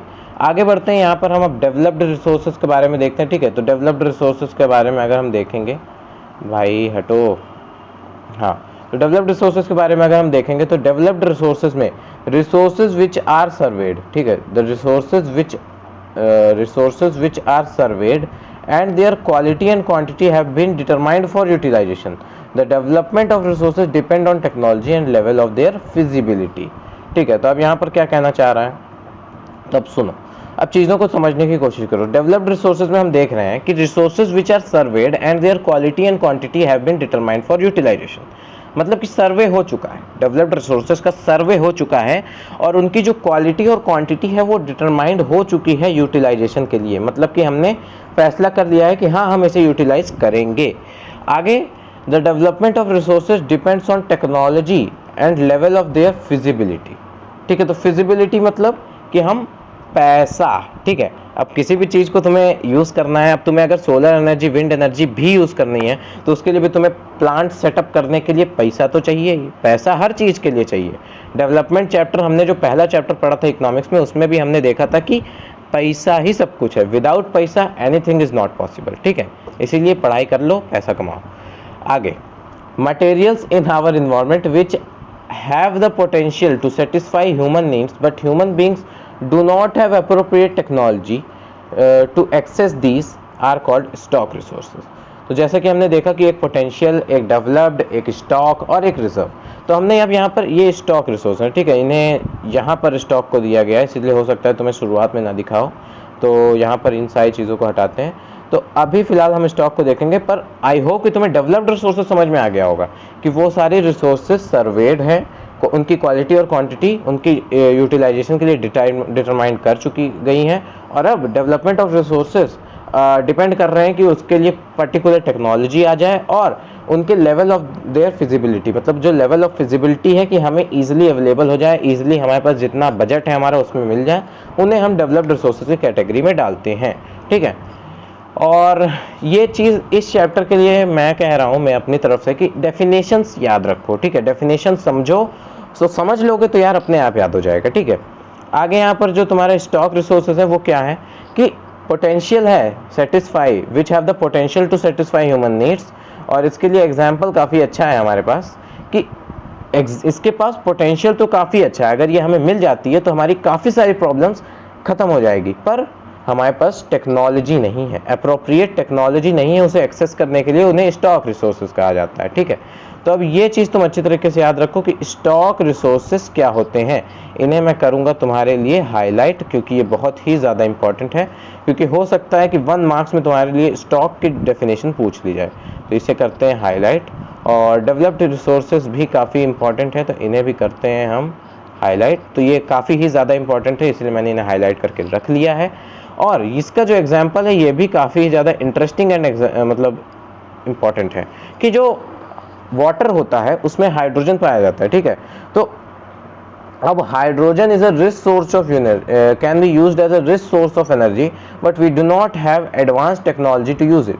वाटर में से H2O में से हाइड्रोजन को यूज़ करके फ्यूल की तरह वाटर से गाड़ी चलाई जा सकती है, कई जगह पे ये यूज़ भी किया गया है, पर इतनी ज़्यादा अच्छे से ये सक्सेस नहीं हो पाया, कुछ ना कुछ प्रॉब्लम रह जाती है। तो ये काफ़ी ही ज़्यादा अच्छा है और इसे हम यूज़ भी कर सकते हैं, पर we have not appropriate technology to access these and these are called stock resources. Last है हमारा रिजर्व्स रिसोर्सेज। मतलब ये तो सिंपल है कि रिजर्व्स मतलब रिजर्व करके रखा गया है। देख लेते हैं क्या कहना चाह रहा है ये हमारा। तो reserve resources are the subset of the stock, मतलब कि स्टॉक का ही एक सबसेट है, which can be put into these which can help the existing technical know-how but their use has not been started. These can be used for meeting future requirements. Example, water in dams, forest is a reserve which can be used in the future. मतलब कि ये एक तरह से तुम कह सकते हो कि स्टॉक का ही छोटा भाई है, इसको रखा गया है और हमें पता भी है कि इसे यूज़ कैसे करना है, पर इसे फ्यूचर की रिक्वायरमेंट पूरी करने के लिए, जैसे डैम्स में जो पानी रखा जाता है वो फ्यूचर में यूज़ करने के लिए रखा जाता है, फॉरेस्ट फ्यूचर में यूज़ करना है मतलब करने के लिए रखा जाता है। तो ये सारी चीज़ रिजर्व्स में आती है। तो रिजर्व्स आई थिंक ज़्यादा मतलब कॉम्प्लिकेटेड नहीं है, पर तब भी तुम याद रख लो कि ये किस तरीके से होता है, तो लिखने में तुम्हें आसानी रहेगी। ठीक है, और एक चीज़ कह दे रहा हूँ कि ये नोट्स पढ़ने के बाद तुम्हारे पास एक भी ऐसी चीज़ नहीं रहेगी जो तुम्हें नहीं आती रहेगी। सारे क्वेश्चन सॉल्व हो जाएंगे, सारे आंसर्स तुम्हें पता रहेंगे, बस कि तुम्हें रिवीजन करते रहना है। ठीक है, ये चीज़ कई बार कह रहा हूँ। अब आगे डेवलपमेंट ऑफ रिसोर्सेज देख लेते हैं। अब ये सारी देखो, जैसे अब अगर आगे हम देखें तो डेवलपमेंट ऑफ रिसोर्सेज पढ़ना है, फिर रिसोर्स प्लानिंग, ये सारी चीज़ें ऐसी है ना कि सिर्फ मैं तुम्हें समझा दे रहा हूँ और तुम्हें अच्छी तरीके से इसे माइंड में फिक्स कर लेना है और ये समझना है कि एग्जाम में तुम्हें कैसे करना है, ठीक है। ये सारी चीज़ें अच्छी तरीके से याद रखो। फिर हमारा लैंड रिसोर्सेज आएगा, जिसमें हम देखेंगे कि किस तरीके से लैंड यूटिलाइजेशन होता है, land use pattern in India क्या होता है, ठीक है। मैंने ज़्यादा इसे बहुत ज़्यादा जितना बुक में लिखा है उतना ज़्यादा एक्सप्लेन नहीं, क्योंकि उतनी ज़रूरत नहीं है। बाकी वेस्ट लैंड आप देखेंगे, फिर land degradation, soil as a resource, फिर डिफरेंट सॉइल्स। और यहाँ पर जो सॉइल्स के बारे में लिखा है ना, ये चीज़ अच्छी तरीके से पढ़ लेना, क्योंकि एग्ज़ाम में हर साल ये पूछा ही जाता है और एक ना एक सॉइल के बारे में तुमसे हर साल पूछा जाता है, तो इसमें भी पूछा ही जाएगा। तो इसलिए ये चीज़ें अपने दिमाग में रखो याद। आगे बढ़ते हैं, अब डेवलपमेंट ऑफ रिसोर्स के बारे में अब पढ़ लेते हैं। जल्दी जल्दी पढ़ लेते हैं यार, क्योंकि काफ़ी ज़्यादा टाइम हो गया। कितना टाइम हो गया हमें हो गया है 42 मिनट, जो कि काफ़ी ही ज़्यादा अच्छा सा बड़ा सा टाइम है। तो हम जल्दी से करते हैं ख़त्म। आगे, resources have been used by human beings indiscriminately, ठीक है। तुम जानते ही हो कि रिसोर्सेज काफ़ी ही ज़्यादा इनडिस्क्रिमिनेटली यूज़ हो रहे हैं, जिस वजह से नॉन रिन्यूएबल रिसोर्सेज जो है वो ख़त्म होते जा रहे हैं और पेट्रोल की कीमतें बढ़ती जा रही हैं। और हम लोग साइकिल चला रहे हैं, ठीक है। साइकिल ही चलाया करो, क्योंकि गाड़ी चलाना सेहत के लिए भी हानिकारक होता है, क्योंकि पॉल्यूशन होता है और गाड़ी से गिर जाओगे तो और हानिकारक। तो साइकिल ही चलाओ। अब मैं ये नहीं कह रहा हूँ कि साइकिल से गिरोगे नहीं, साइकिल से भी गिरने के चांसेस रहते हैं। चुप, बिल्कुल चुप। आगे बढ़ते हैं। देखो, तो depletion of resources for satisfying the greed of few individual. तो ये सारे कुछ पॉइंट्स हैं जो कि तुम अगर एज इट इज़ लिखोगे, ठीक है। ये सारी चीज़ें थोड़ी सी समझने वाली रहती हैं कि अगर तुम ये सारे पॉइंट्स को एज इट इज़ लिख के आओगे तो एग्जामिनर को लगेगा कि यार लड़के ने पढ़ के तो आया है, मतलब इसने बुक तो रीड की है लगभग 2 से 3 बार, तभी इसको पॉइंट्स याद हैं कि क्या लिखे थे बुक में। तो इससे थोड़ा इफेक्ट अच्छा पड़ता है, ठीक है। ये सारे कुछ की पॉइंट्स होते हैं जो तुम्हें याद रखने होते हैं। और मैं ये नहीं कह रहा हूँ कि तुम्हें रटना है, तुम्हें समझना है, ठीक है। तुम समझ के भी लिख सकते हो। अब इसमें क्या ही बनाकर लिखोगे, तो depletion of resources for satisfying the greed of few individuals. तो ये सारी चीज़ें याद रखो, ये तुम्हारे लिए सेहत के लिए अच्छी होगी, ठीक है। सेहत के लिए और नंबर दोनों के लिए। Accumulation of resources in a few hand which in turn divided into society in the two rich and poor। तो अब ये चीज़ बहुत ही ज़्यादा इंपॉर्टेंट है कि जो एक्यूमुलेशन ऑफ रिसोर्सेज, मतलब कि जो रिसोर्सेज को एक्यूमुलेट करने की जो पावर है वो कुछ फ्यू हैंड्स में दे दी गई है, जिस वजह से जो सोसाइटी है वो 2 पार्ट्स में बढ़ गई है। एक अमीर और एक गरीब। मैंने अरीब बोल दिया यार, अमीर और गरीब का यहाँ पर संगम बना दिया मैंने, पर कोई बात नहीं। चलो आगे बढ़ते हैं। तो यहाँ पर जो गरीब है वो और गरीब होता जा रहा है और जो अमीर है वो और अमीर होता जा रहा है। ये चीज़ें तुमने सुनी होगी। तो मतलब कि जो रिसोर्सेज हैं उनका जो एक्यूमुलेशन है वो फ्यू हैंड्स में दे दी गया है, जिसकी वजह से ये सारी चीज़ें हो रही है। मतलब कि सबको इक्वली देना चाहिए, पर ऐसा हो नहीं रहा है, ऐसा होना चाहिए। थर्ड पॉइंट, जो कि काफ़ी इंपॉर्टेंट पॉइंट है, वो ये है, अब इसको देखते हैं कि थर्ड पॉइंट है, it has led to the global economical crisis such as global warming, ozone layer depletion, environmental pollution and land degradation। तो ये सारी चीज़ें तुमने पहले से ही पढ़ी है कि क्या हो रहा है यार। पॉल्यूशन पे ऐसे हम लोग लिखते थे ना, तो इतना ज़्यादा ऐसे लिख देते थे, land pollution, water pollution, air pollution और नॉइस पॉल्यूशन, ये सब पॉल्यूशन ही लिख के आते थे। और हिंदी में भी आता था तो पॉल्यूशन ही लिख देते थे, इतना ज़्यादा। तो क्लास 6, 7, 8, 9th में नहीं, क्लास 6, 7, 8 में इतना ज़्यादा पॉल्यूशन पे ऐसे लिखें कि ये सब चीज़ तो तुम्हें भी याद होगी कि ग्लोबल वार्मिंग होती है, ओजोन लेयर डिप्लीशन हो रहा है, इन्वायरमेंटल पॉल्यूशन हो रहा है, लैंड डिग्रेडेशन हो रहा है। तो ये सारी चीज़ें आई होप कि तुम्हें क्लियर हो रही होंगी और काफ़ी ज़्यादा इंपॉर्टेंट चीज़ें भी हैं। आगे सस्टेनेबल इकोनॉमिक डेवलपमेंट, जो कि हमने डेवलपमेंट में भी पढ़ा था, और सस्टेनेबल डेवलपमेंट तो हम क्लास 8, 9 से पढ़ रहे हैं। सस्टेनेबल डेवलपमेंट एकदम क्लियर भाषा में बता दो कि तुम्हें चीज़ों को यूज़ करना है, चीज़ों को यूटिलाइज करना है, पर इस तरीके से कि हम फ्यूचर जनरेशन की नीड्स के साथ कॉम्प्रोमाइज़ नहीं कर रहे हो। कॉम्प्रोमाइज़ मतलब कि हम यूज़ करें और उनके लिए भी बचा के रखें। ये नहीं कि हम सब यूज़ कर डालें और हमारे जो पोते पोती हों वो नहीं यूज़ कर पाएँ, तो ये गलत हो जाएगा ना। वो लोग हमें गाली देंगे कि यार सब यूज़ करके चले गए ये लोग। तो sustainable economic development means development should take place without damaging the environment and development in present should not compromise with the needs of future generation. ये लाइन तो यार हर जगह लिखी रहती है, ऐसी कोई बुक नहीं होगी जिसमें ये ना लिखी रहे कि the development in the present should not be compromise with the needs of future generation, क्योंकि ये लाइन काफ़ी ही ज़्यादा इंपॉर्टेंट है और काफ़ी ज़्यादा एक्सप्लेनेबल है खुद में भी। तो ये है रिसोर्स प्लानिंग। तो अब हम ये रिसोर्स प्लानिंग पढ़ेंगे और अभी ये पढ़ रहे हैं कि रिसोर्स प्लानिंग क्यों इंपॉर्टेंट है। पहले तो हमने देखा कि ये हो रहा है, डिप्लीशन हो रहा है, accumulation of resources few hands में, जिससे कि रिच हो रहा है, पुअर पुअर हो रहा है, रिच और पुअर में सोसाइटी डिवाइड हो गई है। इसकी वजह से ग्लोबल वार्मिंग हो रही है, लैंड डिग्रेडेशन हो रहा है, इन्वायरमेंटल पॉल्यूशन हो रहा है।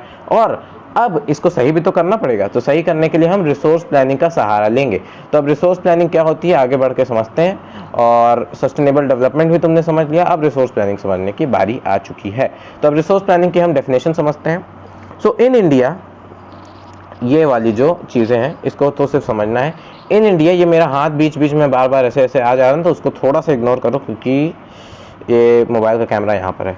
So in India there are some regions हैं यहाँ पर, रीजन्स हैं यहाँ पर। रीजन्स मतलब कारण वाला रीजन मत समझ लेना, आई होप तुम्हें दिख रहा होगा, पर फिर भी मेरे बोलने के हो सकता है वीडियो की क्वालिटी थोड़ी कम अच्छी आ रही हो।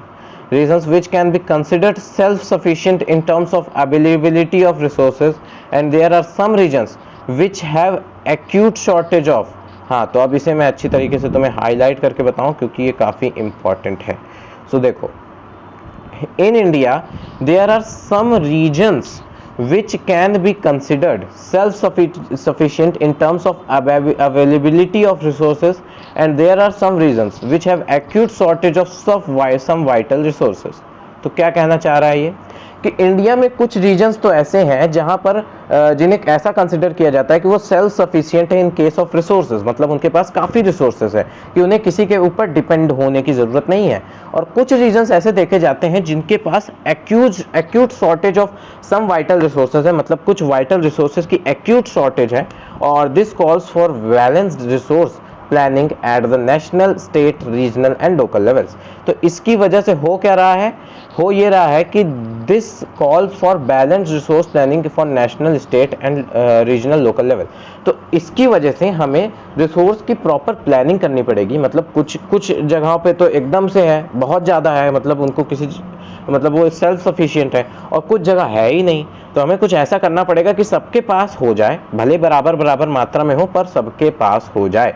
तो अब देखते हैं कि रिसोर्स प्लानिंग इन इंडिया किस तरीके से एक्शन लिया गया है, और ये काफ़ी ज़्यादा इंपॉर्टेंट है। इसमें कुछ 3 पॉइंट्स हैं जो कि मेरे एग्जाम में, मतलब मुझे ऐसा याद है कि इसके ऊपर एक क्वेश्चन आया था, और कुछ प्रीवियस ईयर क्वेश्चंस में भी एक क्वेश्चन आया है। तो रिसोर्स प्लानिंग इज़ इम्पॉर्टेंट, तो रिसोर्स प्लानिंग पे हम लगाएंगे स्टार, क्योंकि रिसोर्स प्लानिंग इज़ इम्पॉर्टेंट। ठीक है, इसको मैं स्टार को लगाता हूँ थोड़ा यहाँ पे फ्री हैंड वाले टूल से, क्योंकि ये तुम्हारे पास परमानेंटली रहना चाहिए। तो यहाँ पर हम लगाएंगे स्टार, और स्टार लगा रहा हूँ तो तुम्हें याद रखना पड़ेगा चीज़ों को। ठीक है, तो ये चीज़ें याद रखनी है। तो अब हम रिसोर्स प्लानिंग में लाइन बाय लाइन देखेंगे कि ये कुछ 3 ही पॉइंट्स हैं यार, ज़्यादा पॉइंट्स भी नहीं है, बस इन 3 पॉइंट्स को तुम्हें अच्छी तरीके से समझ लेना है। ठीक है, चलो आगे बढ़ते हैं। हमें देखना है कि रिसोर्स प्लानिंग आखिर क्या होती है। तो रिसोर्स प्लानिंग में कुछ 3 इंपॉर्टेंट पॉइंट्स हैं, वही पॉइंट्स तुम्हें रिमेंबर रखने हैं और सारी चीज़ें हो जाएंगी। चलो अब देखते हैं रिसोर्स प्लानिंग। ठीक है, तो resource planning is a complex process which follow. तो अब हमें देखना है कि रिसोर्स प्लानिंग क्या होती है। ठीक है, तो रिसोर्स प्लानिंग देखो यहाँ पर लिखा हुआ है कि is a complex process which follows, पर तुम्हारे लिए ये बिल्कुल भी कॉम्प्लेक्स नहीं होने वाला है, क्योंकि इसे हम बता रहे हैं तुम्हें। ठीक है, तो अब देखो, पहला पॉइंट, दूसरा पॉइंट, तीसरा पॉइंट बिल्कुल भी कॉम्प्लेक्स नहीं यार। कोई चीज़ 3 पॉइंट की और वो तुम्हें कॉम्प्लेक्स लेगी, वाह वाह वाह, बुक लिखने वाले भी महान ही थे। चलो अब देखते हैं कि बुक लिखने वालों ने इसे कॉम्प्लेक्स कहा है तो हम इसे कैसे ईजी बनाएंगे। तो अब देखो, तुम्हें यहाँ पर कीवर्ड्स याद रखने हैं, जैसे आइडेंटिफिकेशन, इन्वेंटरी। अब resources is not a keyword, ठीक है। और this involves surveying, mapping, qualitative, quantitative, estimation, measurement of resources. These are the keywords. और ये कैसे याद होंगे? जब आपके हाथ में होगी बुक, सॉरी आपके हाथ में होगी कॉपी। अब अभी कॉपी निकालो और मेरे साथ ये वर्ड्स लिखो। सबसे पहले तो ये वर्ड्स लिखो और उसके बाद अपने आप बना जाएगा क्वेश्चन का आंसर, ठीक है। आई होप कि तुमने कॉपी बुक निकाल ली होगी, और नहीं निकाली हो तो इट इज़ योर, क्योंकि मैं तो सारी चीज़ें एकदम क्लियरली बता रहा हूँ, ठीक है।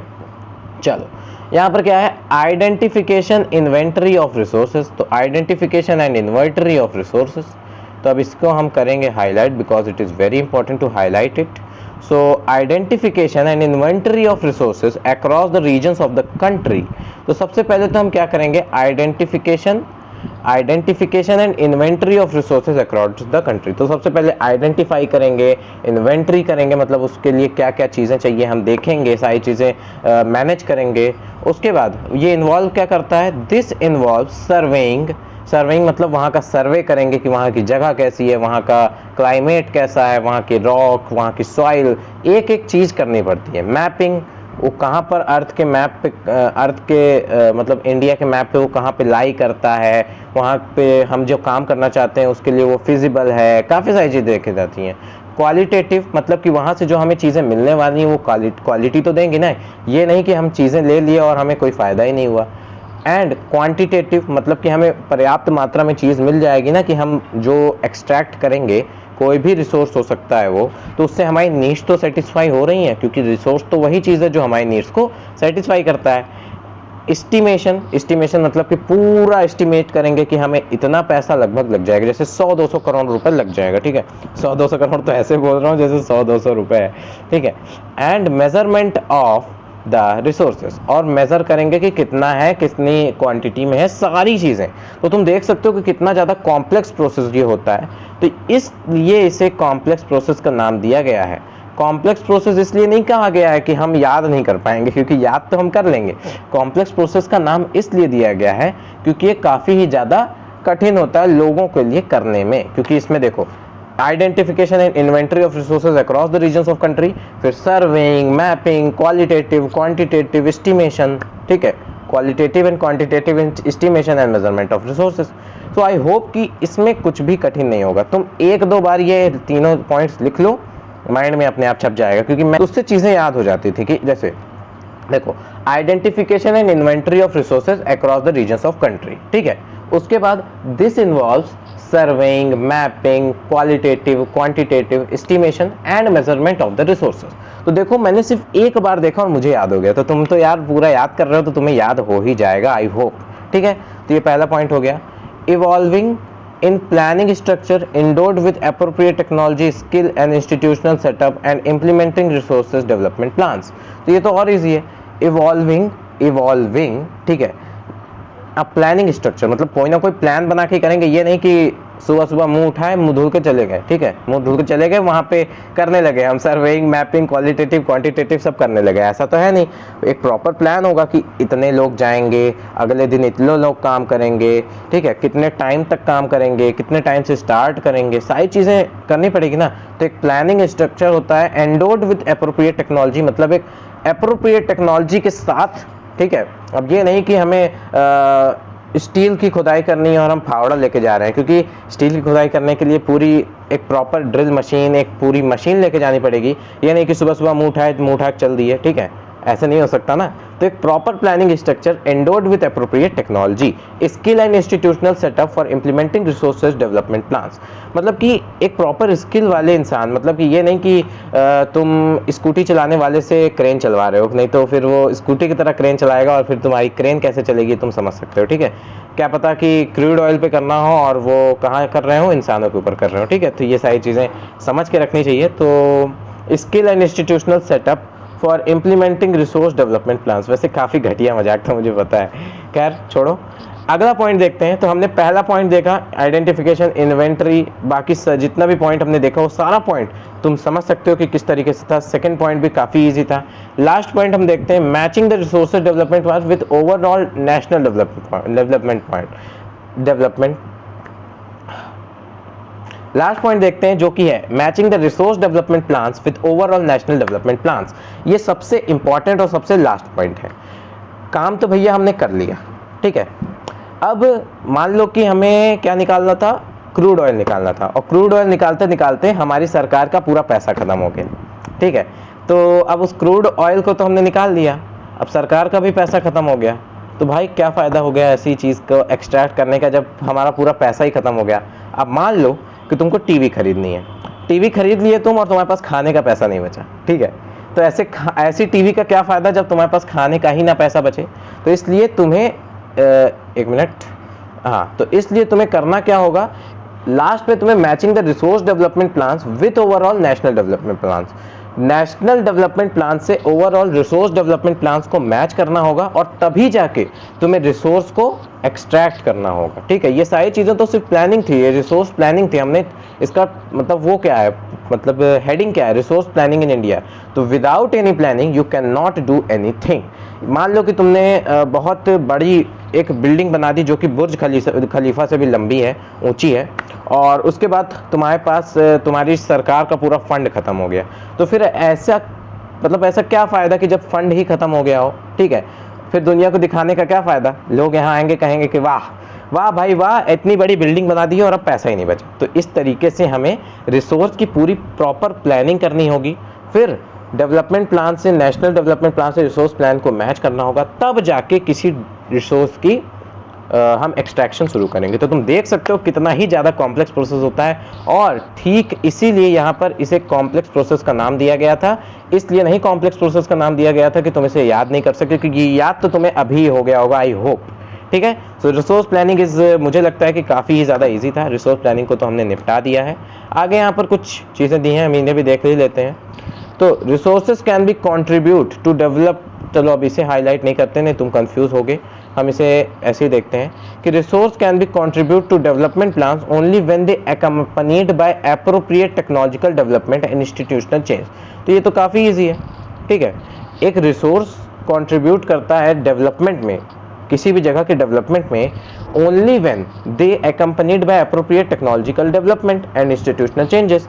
तो कोई टेक्नोलॉजिकल डेवलपमेंट हो रहा है, इंस्टीट्यूशनल चेंज हो रहा है, तो खैर ये सारी चीज़ें इतनी ज़्यादा इंपॉर्टेंट नहीं है। India can made concerted efforts towards achieving the goals and resource planning right from the first 5-year plans launched after independence। तो ये बता रहा है कि इंडिया ने काफ़ी सारे कंसर्टेड एफर्ट्स डाले achieving the goals of resource planning after the first 5 years of, मतलब 1947 के बाद फर्स्ट 5 years काफ़ी ज़्यादा यहाँ पर मतलब रिसोर्स प्लानिंग पे हमारा एफर्ट डाला गया। To overcome the irrational consumption and over utilisation of resource conservation at various levels are very important. तो ये भी काफ़ी ज़्यादा ईजी और काफ़ी ज़्यादा समझने वाली बात है कि इरेशनल कंजम्पशन और ओवर यूटिलाइजेशन ऑफ रिसोर्सेज, मतलब रिसोर्सेज का ओवर यूटिलाइजेशन जो कि नहीं होना चाहिए, resource conservation at various levels are important. ठीक है, तो आई होप कि तुम्हें चीज़ें क्लियर हो रही होंगी। अब हमारे पास लैंड रिसोर्स बचा है, और लैंड रिसोर्स में तुम्हारा सॉइल आता है, और लैंड रिसोर्स में तुम्हारा प्लेन्स, माउंटेन्स और प्लेटियो, ये 3 चीज़ होती है। उसके बाद लैंड यूज पैटर्न है हमारे पास, और उसके बाद सॉइल है। तो देखो सॉइल को मैं इतना ज़्यादा एक्सप्लेन नहीं करूँगा, क्योंकि सॉइल्स में तो तुम्हें याद ही करना पड़ेगा। बस मैं तुम्हें इतना बता दूंगा कि क्या कहाँ पर पाया जाता है, जैसा कि यहाँ पर लिखा हुआ है। और हमारा लेक्चर हो चुका है 59 मिनट्स, यानी कि पूरा 1 आवर का। चैप्टर थोड़ा सा बड़ा था पर बहुत ही इजी चैप्टर है, ये तुम अच्छी तरीके से याद रखो, और जल्दी से चलो इसे भी हम कंप्लीट कर लेते हैं और आगे बढ़ते हैं। ठीक है, तो अब देखते हैं हम यहाँ पर लैंड रिसोर्सेज। तो यहाँ पर लैंड रिसोर्सेज को अगर तुम देखो तो लैंड रिसोर्सेज, ठीक है, अब यहाँ पर कलर को हम चेंज करते हैं लाल। अब हम देखते हैं लैंड रिसोर्सेज क्या होते हैं। तो देखो land resources also a very easy thing. Land is a natural resource, किसे नहीं पता था, of utmost importance. It supports natural vegetation, wildlife and human life, economic activities, transport, communication systems। एक चीज़ बताऊं, तुम लोग बुक को easily रीड करके सारी चीज़ें समझ सकते हो, एक एक चीज़ समझ सकते हो। हाँ, कुछ चीज़ें हैं जो समझानी पड़ती हैं, इसीलिए मैं सारा समझाता हूँ, क्योंकि मुझे नहीं पता कि किसे क्या समझ में आया ना समझ में आए, पर आई होप कि तुम्हें चीज़ें समझ में आ रही होंगी। तो तुम टाइम बचाने के लिए बुक को खुद से रीड करके देख सकते हो, और अगर जिस पॉइंट पे तुम्हें नहीं समझ में आता वो पॉइंट लेक्चर से देख लो। ठीक है, बाकी यहाँ पर ये दिया हुआ है कि वेरियस रिलीफ फीचर्स होते हैं, नेमली माउंटेन्स, प्लेट्यूज, प्लेन्स, आइलैंड्स, जो कि सारी चीज़ें नीचे दी गई हैं। ठीक है, चलो आगे बढ़ते हैं और एक एक चीज़ को करते हैं। अब तुम सभी देख ही सकते हो इस एक पाई चार्ट में तुम्हें सब कुछ दिख रहा है कि प्लेन्स, माउंटेन्स और प्लेटियो। तो तुम देख सकते हो कि जो प्लेन्स है वो सबसे ज़्यादा एरिया तुम्हारा लिया है प्लेन में। ठीक है, प्लेन ने सबसे ज़्यादा एरिया लिया है, उसके बाद मेरे हिसाब से माउंटेन्स ने लिया है, उसके बाद प्लेटियो ने लिया है। तो प्लेटियो सबसे कम ले रहा है, दिख भी रहा है तुम्हें 27%, 43% एंड 30%। तो ये सारी चीज़ें हम देख सकते हैं यहाँ पर। अब आगे बढ़ते हैं, इस पाई चार्ट से हम इतना ही समझे। अब लैंड यूटिलाइजेशन क्या होता है, अब इसे करते हैं थोड़ा सा बड़ा और अब देखते हैं। तो लैंड यूटिलाइजेशन क्या होता है, तो land resources are used for following purposes. कैसे यूज़ किया जाता है, forest land not available for cultivation, ठीक है, बैरन लैंड और वेस्ट लैंड, ठीक है, ये बैरन लैंड और वेस्ट लैंड होता है, land put to non-agricultural uses, fallow lands, other cultivated lands, net sown area। तो ये कुछ इंपॉर्टेंट पॉइंट्स है जिसको हम आगे डिस्कस करने वाले हैं, तो चलो जल्दी से डिस्कस कर ही लेते हैं। अब हम जैसे कि देख रहे थे कि land use pattern in India क्या होता है, ठीक है। तो फिजिकल फैक्टर्स, ह्यूमन फैक्टर्स, काफ़ी ज़्यादा ईजी है, तुम सभी समझ सकते हो। यहाँ पर टोपोग्राफी, क्लाइमेट, सॉइल टाइप्स, ठीक है। तो टोपोग्राफी जो स्टडी होती है उसे हम कहते हैं, ठीक है, जो माउंटेन्स की स्टडी और बाकी सारी जो भी स्टडीज़ होती हैं इस तरह की, उसे हम टोपोग्राफी के अंदर ले आते हैं। तो ये सारी चीज़ें समझने वाली नहीं है। ह्यूमन फैक्टर्स जैसे population density, technological capability, culture and traditions etcetera, तो जो हमारी वजह से जो भी चीज़ें होती हैं वो सब ह्यूमन फैक्टर्स के अंदर आती हैं, ठीक है। तो आई होप कि तुम्हें चीज़ें क्लियर हो रही होंगी। बाकी the data below represent the land use pattern in India. तो अब नीचे कुछ डेटा दिया है, तो देखो यहाँ पर ये जो डेटा दिया है मैं इसे कंफर्म नहीं कह सकता कि एकदम क्लियर डेटा है। तुम नई बुक खरीदो, ठीक है, नई बुक आई होप सभी के पास होगी। अगर किसी के पास नई बुक नहीं है, हो सकता है किसी ने अपने बड़े भाई बहन से लिया हो, तो वो नेट पर सर्च कर सकता है कि लेटेस्ट एनसीईआरटी, उसकी पीडीएफ तुम्हें मिल जाएगी। तो और अगर तुम्हें पीडीएफ चाहिए तो तुम बता सकते हो, तो मैं भी प्रोवाइड करा सकता हूँ ढूंढ के कहीं से, ठीक है। तो और अगर तुम्हें अवेलेबल हो जाती है तो वेरी गुड। और बाकी ये जो यहाँ पर दिया है ये कुछ डेटा दिया हुआ है। अब इस डेटा को क्या एक्सप्लेन करूँ मैं, तो यही सारी डेटा दिया हुआ है, कितना कल्चरेबल लैंड अवेलेबल है और कितना फॉरेस्ट है, कितना बैरन लैंड अवेलेबल है। अब देख लेते हैं कि वेस्ट लैंड क्या होता है यार। तो देखो वेस्ट लैंड कुछ इतना खास चीज़ नहीं है। Wasteland is the land put the other non-agricultural uses, which include rocky and desert areas, roads, railways, industries, continuous use of land over a long period of time without taking appropriate measures to conserve and manage it resulted in land degradation। तो ये simple चीज़ है।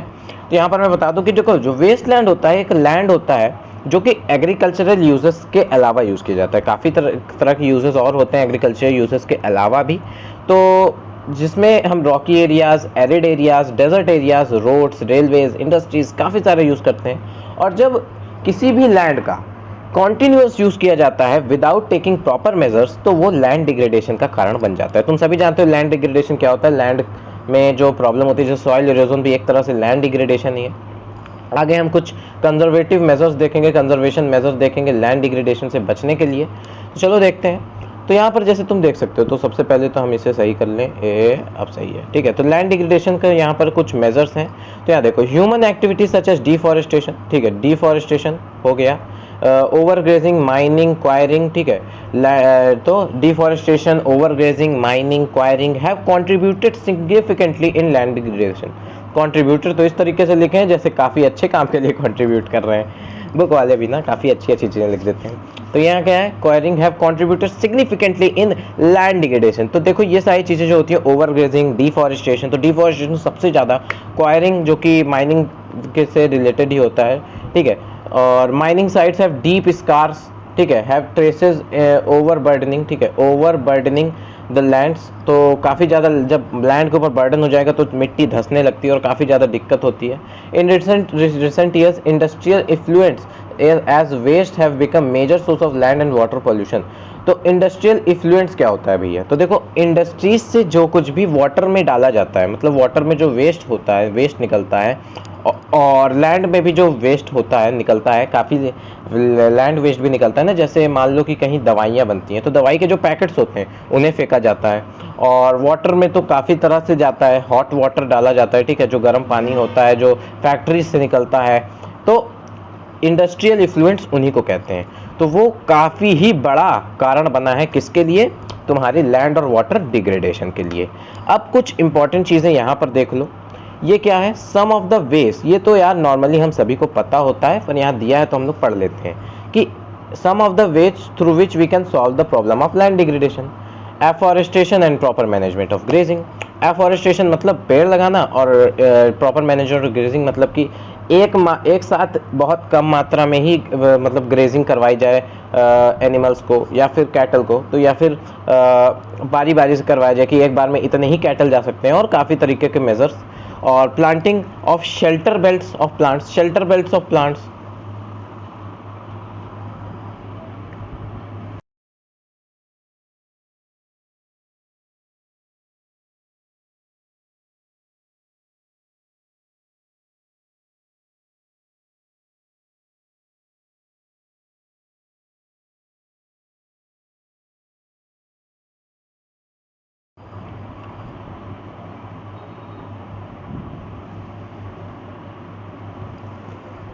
Shelter belts of plants, तो shelter belts of plants में अगर हम देखें तो कुछ बेल्ट्स बनाई जाती हैं प्लांट्स की, जिससे कि तुम्हारी मतलब लैंड डिग्रेडेशन कम हो जाए। तो जैसे कि तुमने स्टेप फार्मिंग देखी होगी, उसी टाइप का शेल्टर बेल्ट्स ऑफ प्लांट्स होता है, ठीक है। तो याद कर लो, क्योंकि इसमें कुछ तुम्हें एक्सप्लेन नहीं करना है, तो शेल्टर बेल्ट्स के बारे में इतना जानने की भी ज़रूरत नहीं है, ठीक है। आगे stabilisation of sand dunes by growing thorny brushes, ठीक है। तो स्टेबलाइजेशन, अब यहाँ पर देखो स्टेबल, अब किसी चीज़ को स्टेबल करने के लिए, तो यहाँ पर जैसे हमने एफोरेस्टेशन देख लिया, प्लांटिंग ऑफ शेल्टर बेल्ट्स देख लिया, stabilisation of sand dunes by growing thorny bushes. Sand dunes क्या होते हैं? जो रेत के तूफान होते हैं उन्हें हम सैंड ड्यून्स कहते हैं। और जब हम थ्रोनी बुशेस को, जैसे तुमने देखा होगा कि थ्रोनी बुशेस उगाए जाते हैं डेजर्ट एरियाज में, तो उन्हें उगाने से हम सैंड ड्यून्स का स्टेबलाइजेशन कर देते हैं। और देखो जब सैंड ड्यून्स आते हैं ना, तो एक जगह से दूसरी जगह रेत को उड़ा के ले जाते हैं और उससे भी लैंड डिग्रेडेशन होता है, तो उसे हम स्टेबलाइज करने के लिए सैंड ड्यून मतलब वो थ्रोनी बुशेस को उगाते हैं। बाकी proper management of waste land, तो जैसे अभी हमने पढ़ा कि वेस्ट लैंड जो कि एग्रीकल्चरल लैंड्स के अलावा भी जो लैंड्स होते हैं उनका प्रॉपर मैनेजमेंट हो, उसमें कोई भी सॉइल इरोजन या फिर इस टाइप की चीज़ें ना हो, उसमें होता है, ठीक है। कंट्रोल ऑफ माइनिंग एक्टिविटीज़, तो माइनिंग एक्टिविटीज़ हम अच्छी मात्रा में, माइनिंग तो ज़रूरी है पर उसे सही मात्रा में करें और उसका मैनेजमेंट भी अच्छी तरीके से करें, तो उससे हम कहते हैं कि कंट्रोल ऑफ माइनिंग एक्टिविटीज़, ठीक है। लास्ट है कि proper discharge of disposal of industrial effluents and waste treatment, waste after treatment, ठीक है। देखो जो वेस्ट निकलता है, जो इफ्लुएंट्स निकलते हैं, उन्हें प्रॉपर मैनेज किया जाए। जैसे कि तुम्हारा जो पानी छोड़ा जाता है उसमें रिवर्स में इंडस्ट्रीज से निकला हुआ, तो उससे पहले ठंडा किया जाए, उसमें से जो पॉइजनस चीज़ें उन्हें हटा दिया जाए, प्यूरिफाई किया जाए, फिर छोड़ा जाए, जिससे कि वहाँ की वो एक्वेटिक लाइफ को भी ना हार्म पहुँचे, और जो एक्वेटिक लाइफ हम लोग कंज्यूम करते हैं, मतलब फिशेस जो लोग खाते हैं, तो उन्हें भी प्रॉब्लम ना हो। तो इस तरह इनडायरेक्टली हम चीज़ों को मैनेज कर सकते हैं। तो देखो यार, जो हमने ये देखा कि इसे मैनेज किस तरीके से किया जाता है, और ऊपर हमने पढ़ा कि उससे प्रॉब्लम क्या होती है। तो यार प्रॉब्लम पढ़ने के बाद मैनेज करने का तरीका तो अपने आप पता चल गया। अब देखो इंडस्ट्री से जो चीज़ें निकल रही हैं तो उसका मैनेजमेंट, जो डिफॉरेस्टेशन हो रहा है तो एफॉरेस्टेशन करो, ओवर ग्रेजिंग हो रहा है तो ग्रेजिंग को कंट्रोल करो, मैनेज करो, माइनिंग हो रही है तो माइनिंग को भी मैनेज करो, क्वायरिंग हो रही है तो उसका भी मैनेजमेंट हो, लैंड डिग्रेडेशन हो तो वेस्ट लैंड को यूज़ करो। तो हमने जितने भी तरीके पढ़े जिससे वो ख़राब हो रहा है, उसी से हमें उसका वो पता चल जाता है। तो याद करने की ज़रूरत नहीं है, सिर्फ और सिर्फ समझने की ज़रूरत है। आगे देखते हैं यहाँ पर, यहाँ अगर हम आगे बढ़ते हैं तो हमारे पास क्या आता है, सॉइल एज अ रिसोर्स। तो अब सॉइल की बात कर लेते हैं। सॉइल में अब क्लासिफिकेशन ऑफ सॉइल हो जाएगा, और उसे तुम्हें पढ़ने की ज़रूरत, मतलब सॉरी, उसे मुझे ज़्यादा एक्सप्लेन करने की ज़रूरत नहीं है, सिर्फ मैं तुम्हें वहाँ पर ये बताऊँगा कि क्या क्या इंपॉर्टेंट चीज़ें हैं, ठीक है। तो अब यहाँ पर देख लेते हैं बारी बारी से। तो अब soil is the most important renewable resources, ये कोई बताने वाली बात है? बिल्कुल भी नहीं।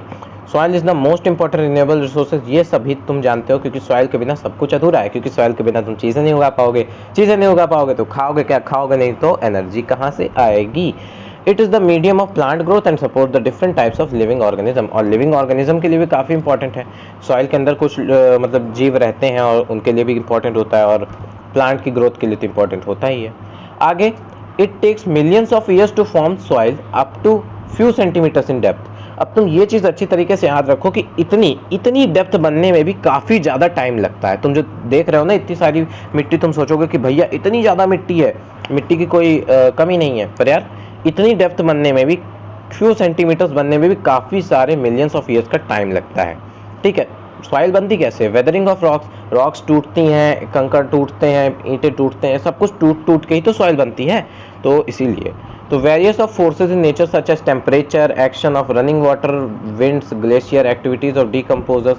जैसा कि मैंने कहा कि सॉइल फॉर्मेशन कैसे होते हैं, weathering of rocks, wind, glaciers, running water, temperature, इन्हीं सारी चीज़ों की वजह से तो सॉइल का फॉर्मेशन। तो ये सब तो हमने 8th 9th में पढ़ा ही है। डीकम्पोजर्स को तुम जानते ही हो, बैक्टीरिया और ये सब। तो बाकी parent rock and bed rock, climate, vegetation and other forms of life are time important factors of formation of soil. तो ये सब भी इंपॉर्टेंट फैक्टर्स है, तो तुम्हें सिर्फ फैक्टर्स याद रखने और एग्जाम में अगर पूछता है तो लिख दोगे, ठीक है, कि फॉर्मेशन ऑफ सॉइल कैसे होता है। तो ये सब तो तुम अपने से बनाकर लिख ही सकते हो। Chemical and organic changes which takes place in the soil play an important role. तो केमिकल एंड ऑर्गेनिक चेंजेस मतलब कि जो केमिकल और ऑर्गेनिक चेंजेस होते हैं, जैसे कि ऑर्गेनिक चेंजेस में भी तुम्हारा वो आ जाता है, डिकम्पोजर्स वाला आ जाता है, और बाकी केमिकल चेंजेस में भी तुम्हारे जैसे फर्टिलाइजर्स और बाकी सब होते हैं। तो विच टेक प्लेस, और उसमें भी तुम्हारे काफ़ी ज़्यादा इंपॉर्टेंट रोल्स प्ले करते हैं जो सॉइल के फॉर्मेशन में होता है, इंपॉर्टेंट रोल। और बाकी soil also consist of organic humus, humus को तुम सभी जानते हो कि ऑर्गेनिक वेस्ट ऑर्गेनिक होता है, एंड इनऑर्गेनिक मटेरियल्स भी तुम जानते हो। तो बाकी सारी चीज़ें तो इम्पॉर्टेंट ही है, मतलब इतनी इंपॉर्टेंट नहीं है, मुझे नहीं लगता कि क्लासिफिकेशन मतलब फॉर्मेशन ऑफ सॉइल पूछा जाएगा, पर हो सकता है कि कुछ ऐसा चीज़ पूछ लिया जाए कि सॉइल एज अ रिसोर्स को एक्सप्लेन करो, तो थोड़े 1-2 पॉइंट लिख सकते हो तुम, ठीक है, तो थोड़ा 1-2 पॉइंट अपने से ऐड कर देना। तो अगर तुम चैप्टर को रीड किए रहोगे तो तुम ये सारी चीज़ें लिख दोगे, हाँ मैंने ये चीज़ यहाँ देखी थी तो अब मुझे यहाँ पर ये लिखना चाहिए, ठीक है। तो ये सारी चीज़ें यहाँ पर हैं। आगे बढ़ते हैं।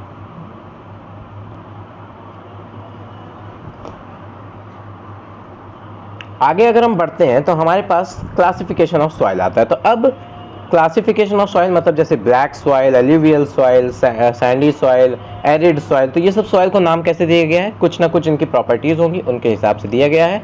तो अब उन प्रॉपर्टीज को हम इजीली देख सकते हैं। तो on the basis of factors responsible for the soil formation, colour, thickness, texture, age, chemical and physical properties, the soil in India is classified in different types as mentioned। तो यहाँ पर तुम देख सकते हो कि अब इसे हम हाईलाइट करके लिख दें क्योंकि ये काफ़ी ही ज़्यादा इंपॉर्टेंट है कि on the basis of factors, अरे हाईलाइट क्यों नहीं हो रहा है, ये भी कभी कभी नौटंकी करने लगता है।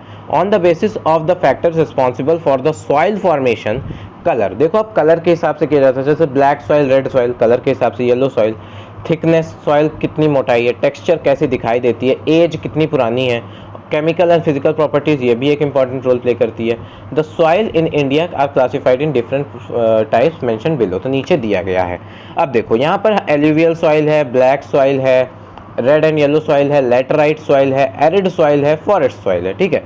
तो ये सारे इंपॉर्टेंट सॉइल्स हैं, इसमें कुछ इंपॉर्टेंट पॉइंट्स दिए, जितने भी इंपॉर्टेंट पॉइंट्स थे मैंने सारे अलग कर लिए हैं। हो सकता है तुम्हें बुक से मैच करते हुए मिल जाए तो तुम कहो कि भैया बुक का ही तो छाप दिया है आपने, तो देखो यार इंपॉर्टेंट थे इसलिए मैंने सारे लिख दिए हैं। ये नहीं है कि सब में मैंने माइनस नहीं किया है, कुछ कुछ में मैंने कुछ इंपॉर्टेंट पॉइंट्स ही डाले हैं। अब देखो जैसे कि पहला पॉइंट यहाँ देखो, the entire northern plains are made up of alluvial soil.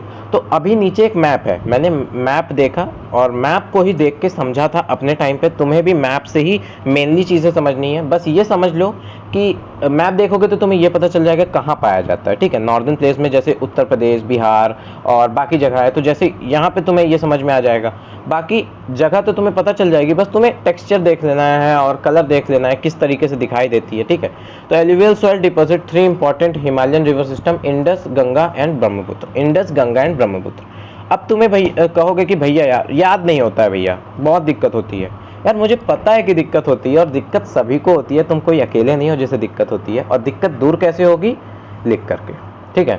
लिखना बहुत ज़रूरी है, खासकर इन सारी चीज़ों को। तो अभी पेन पेंसिल उठाओ, चीज़ों को पहले ही तुम पहली बार देख कर लिखो, ठीक है। देख कर तुम छाप दो, पूरा छाप दो, ठीक है। फिर 1-2 बार पढ़ो, फिर कोशिश करो कि मुझे जितना याद है मैं फिर से लिखता हूँ। मुझे पता है कि टाइम कम है, बट टाइम देना पड़ेगा, इन सब चीज़ों में तो देना पड़ेगा, ये चीज़ गारंटी के साथ ले लो। और खासकर ये सॉइल्स वाले में, क्योंकि अभी जितना भी ऊपर था वो सारी चीज़ें अपनी कॉमन सेंस की थी, हमें सिर्फ एक बार समझ लेना है, पर ये सारी चीज़ें तुम्हें मेमोराइज करनी पड़ेगी। और मेमोराइज कैसे होगी, विद रिवीजन, ये चीज़ अच्छी तरीके से याद रखो। बाकी it also found in Rajasthan, Gujarat, eastern coastal plain, तो ये चीज़ तुम अच्छी तरह से, नॉर्दर्न प्लेन में क्या क्या पाया जाता है ये चीज़ तुम अच्छी तरीके से याद रखोगे। आगे alluvial soil consist of various proportion of sand, silt and clay, ये भी याद रखना है कि एलुवियल सॉइल नाम सुने, सैंड, सिल्ट और क्ले इसमें पाया जाता है थोड़ा थोड़ा। As we move in inlands toward river valley, soil particles appear bigger in size. अब जैसे हम इनलैंड्स में, रिवर वैलीज में जाते जाएंगे, वैसे वैसे इस सॉइल के जो पार्टिकल्स होंगे वो बड़े होते जाएंगे, बड़े होते जाएंगे, ठीक है। सॉइल्स आर कोर्स, ठीक है, सॉइल्स में ऐसे पाए जाएंगे। बेस्ड ऑन एज, ये इंपॉर्टेंट है, ये बहुत ही ज़्यादा इंपॉर्टेंट है, इसलिए मैं इसे हाईलाइट करना चाहूँगा कि एज के बेसिस में एलुवियल सॉइल को डिवाइड किया जाता है। और ये एग्जाम में बहुत ही अच्छी तरीके से पूछ लिया जाता है और कई बार पूछा गया है, पिछले साल भी पूछा गया था, इसलिए मुझे याद है कि ओल्ड एलुवियल सॉइल को हम बांगर कहते हैं और न्यू एलुवियल सॉइल को खादर कहते हैं। बांगर, खादर, ये याद रखो कि ओल्ड मतलब बांगर, तो खादर को तो हम न्यू एलुवियल सॉइल को कहेंगे। तो भांगर खादर होना चाहिए, बांगर होगा, ठीक है, भांगर मत लिख देना, ठीक है, क्योंकि लोग भांगर भी लिख देते हैं। तो ये बांगर होता है, नॉट भांगर होता है, ठीक है। तो बांगर और खादर। बाकी यहाँ पर तुम जैसे देख ही सकते हो कि यहाँ पर तुम्हें दिख रहा होगा कि हायर कंसंट्रेशन ऑफ कंकर न्यूड्यूल्स, कंकर न्यूड्यूल्स वही है यार, कंकड़ जो कि तुम्हारे कभी कभी चावल में आ जाता है, वही कंकड़। इट हैज़ मोर, अब जैसे खादर में it has more fine particles and more fertile than bangar. तो अब तुम समझ सकते हो, खादर नई है मतलब ज़्यादा फर्टाइल होगी, बांगर पुरानी है तो वो कम फर्टाइल होगी, वो बूढ़ी हो गई है, ठीक है, तो वो कम काम कर पाएगी। तो ये सारी चीज़ें हैं कुछ मेमोराइज करने के तरीके। और बाकी यहाँ पर क्या लिखा है, alluvial soil are very fertile, बहुत फर्टाइल होती हैं, इसीलिए हमारे तरफ नहीं, मतलब तुम लोग का तो नहीं पता, पर मैं अपनी तरफ बता रहा हूँ कि इसीलिए नॉर्दर्न प्लेस यानी उत्तर प्रदेश और यहाँ पर बिहार, ये सब साइड वीट और राइस बहुत अच्छे से उगता है, क्योंकि यहाँ एलुवियल सॉइल है और एलुवियल सॉइल बहुत ज़्यादा फर्टाइल होती है, ठीक है। अब यहाँ पर देखो, this soil contains adequate proportion of potash, phosphoric acid and lime, which are ideal growth of sugar cane, paddy and other cereals pulse crops, ठीक है। तो आई होप कि चीज़ें क्लियर हो गई होंगी, और मुझे नहीं लगता कि यहाँ कुछ बताने वाली चीज़ है, बस तुम्हें माइंड में चीज़ें याद रखनी है, मेमोराइज करनी है, लिखना है और याद कर लेना है, ठीक है। आगे बढ़ते हैं, चलो। ब्लैक सॉइल, अब ब्लैक सॉइल को हम रेगुलर सॉइल कहते हैं, ये तो तुम एकदम तुरंत माइंड में याद कर लो, क्योंकि ये क्वेश्चन पूछ लिया जाता है कि ब्लैक सॉइल को क्या कहते हैं या फिर रेगुलर सॉइल किस सॉइल को कहते हैं, सिंपल क्वेश्चन आ जाता है। This soil is ideal for the growth of cotton, ये तो कई लोगों को पता भी होगा जिनके तरफ मान लो कॉटन उगाया जाता होगा, या तो फिर जिनकी तरफ ब्लैक सॉइल होती होगी, कि कॉटन बहुत ही ज़्यादा मतलब अच्छे से ब्लैक सॉइल में ग्रो होती है, और इसे रेगुलर सॉइल कहते हैं। This type of soil is typical in Deccan trap basalt region spread over north west Deccan plateau. ये चीज़ तुम्हें अच्छी तरीके से करना पड़ेगा याद। Is made up of lava flow, lava flow से ये बनती है, नॉर्थ वेस्ट डेक्कन प्लेटू में पाई जाती है। और डेक्कन ट्रैप बेसल्ट रीजन, ठीक है, बेसल्ट रीजन ये भी याद करने वाला पॉइंट है। तो ये सब पॉइंट तुम्हें कैसे याद होगा, जब तुम पॉइंट्स लिखोगे, ठीक है, लिखोगे, देख कर ही लिखोगे, पर लिखोगे। The soil covers plateaus of Maharashtra, Saurashtra, Malwa, Madhya Pradesh. ये चीज़ तुमको तब समझ में आएगा, मान लो कि तुम इधर के हो और तुम अभी मैप्स देखोगे तो तुम्हें और अच्छे से समझ में आएगा, ठीक है। The black soil are made up of extremely fine that is clayey material well known for their capacity to hold moisture, ठीक है, होल्ड मॉइस्चर। तो मॉइस्चर काफ़ी अच्छे से क्लेई मटेरियल होता है, वेल नोन फॉर देयर, क्योंकि देखो मॉइस्चर कर लेते हैं, इसीलिए इसमें कॉटन अच्छे से उगती है, क्योंकि कॉटन को मॉइस्चर की ज़रूरत होती है। Black soil is nutrient rich and contain calcium carbonate, magnesium, potassium, lime. ये सब चीज़ें याद करने वाली हैं कि इसमें क्या क्या पाया जाता है, ठीक है। Calcium carbonate, magnesium, potash, lime. Calcium carbonate CaCO3 ऐसे याद कर लो, CaCO3 Mg potash lime, CaCO3 Mg potash lime, इस तरीके से याद कर लो, ठीक है। उसके बाद the soil is sticky when wet and difficult to work. जैसे अभी ये पॉइंट तुम नहीं भी ऐड करोगे तो चलेगा, ठीक है। जैसे मान लो कि तुमने 7 पॉइंट याद किया है और तुमको सिर्फ 5 ही पॉइंट याद है, लिख दो, जितना याद है लिख दो, ठीक है। अब उस टाइम तो तुम्हारे पास यही है ना कि अब ये नहीं है कि तुमको 5 पॉइंट है, अब 7 पॉइंट, 7वां और 6वां पॉइंट नहीं आता, तुम उसमें याद करते रहो, बैठे रहो, नहीं। हो सकेगा तो जगह छोड़ देना, हो सकता है बाद में याद आ जाए, इस तरीके से। पर कभी भी एक क्वेश्चन को ज़्यादा टाइम नहीं देना है, बीच बीच में मैं चीज़ें बताते चल रहा हूँ, क्योंकि ये तुम्हारे काम आएगी, ये चीज़ अच्छी तरीके से याद रखो।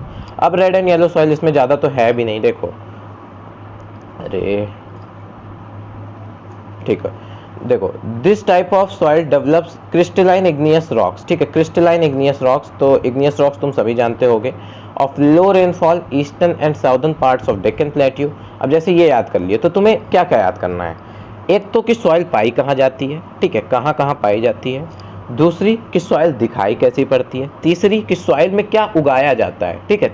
4 चीज़ें याद रखनी है सिर्फ, कहाँ पाई जाती है, क्या उगाया जाता है और कैसी दिखती है, ठीक है, ये हो गया।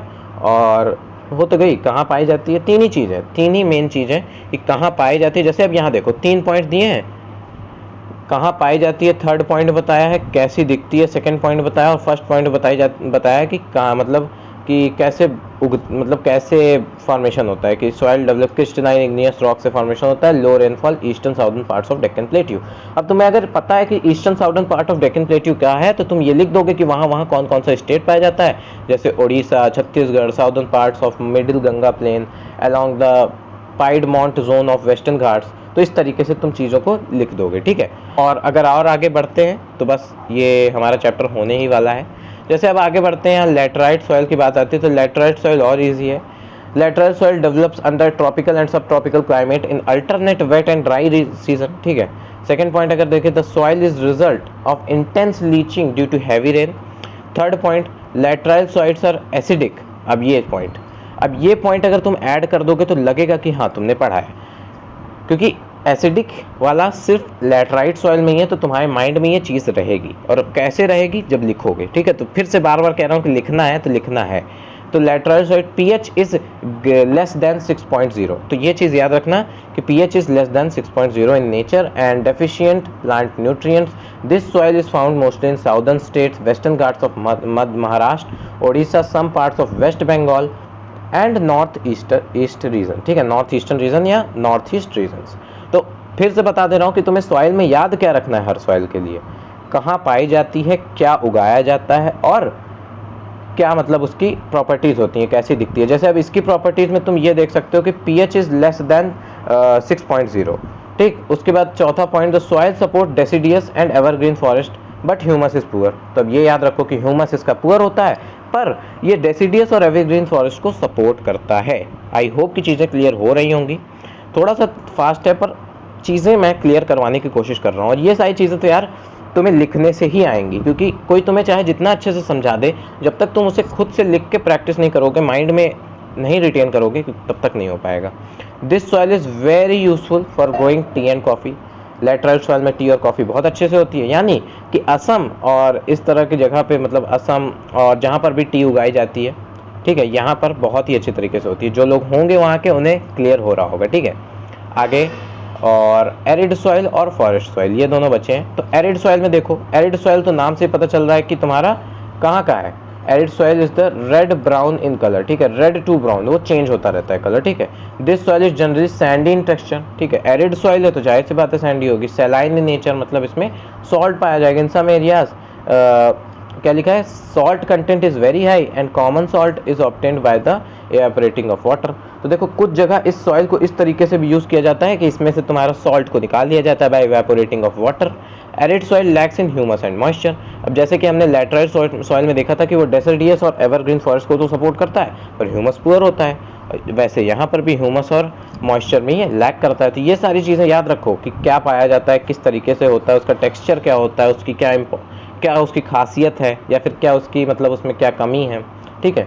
The soil origins of the soil occupied kankar because of increasing calcium content downward. जैसे हमने ऊपर कंकर देखा था, यहाँ पर भी कंकर लेयर फॉर्मेशन। जैसे हम सॉल्ट को सैंड को देखते हैं ना, तो उसमें ग्रेवियल्स होते हैं, मतलब ग्रेन्स टाइप का होता है, तो वो उसी तरह कहते हैं, उसी को कंकर कह रहा है यहाँ पे। फॉर्मेशन ऑफ रेस्ट्रिक्ट द क्या है यहाँ पर तुम्हारा है इनफिल्ट्रेशन ऑफ वाटर। तो horizons restrict in infiltration of water, तो इनफिल्ट्रेशन ऑफ वाटर को रोक देता है जो कंकर होता है, ठीक है। तो इस तरीके से आई होप कि चीज़ें क्लियर हो गई होंगी। अब ये लास्ट है हमारा फॉरेस्ट सॉइल, जो कि 3 ही पॉइंट का और काफ़ी ज़्यादा ईजी भी है। तो क्या है, these soils are found in hilly and mountainous areas. तो ये सब तो क्लियर हो ही रहा होगा कि फॉरेस्ट सॉइल है, जायज़ बात है, माउंटेन्स और हिली एरियाज में पाया जाएगा। Soil texture is loamy and silty in valley. तो देखो वैली साइड्स में ये सिल्टी होता है, पर लोमी होता है, ठीक है, लोमी एंड सिल्टी होता है वैली साइड्स में। और coarse grain in upper slopes, और अपर स्लोप्स में जैसे जैसे तुम जाते जाओगे वैसे वैसे कोर्स होता जाएगा। कोर्स मतलब उसमें ग्रेन्स आते जाएंगे। और लोमी और सिल्टी कहाँ होता है, वैली साइड्स में, ठीक है।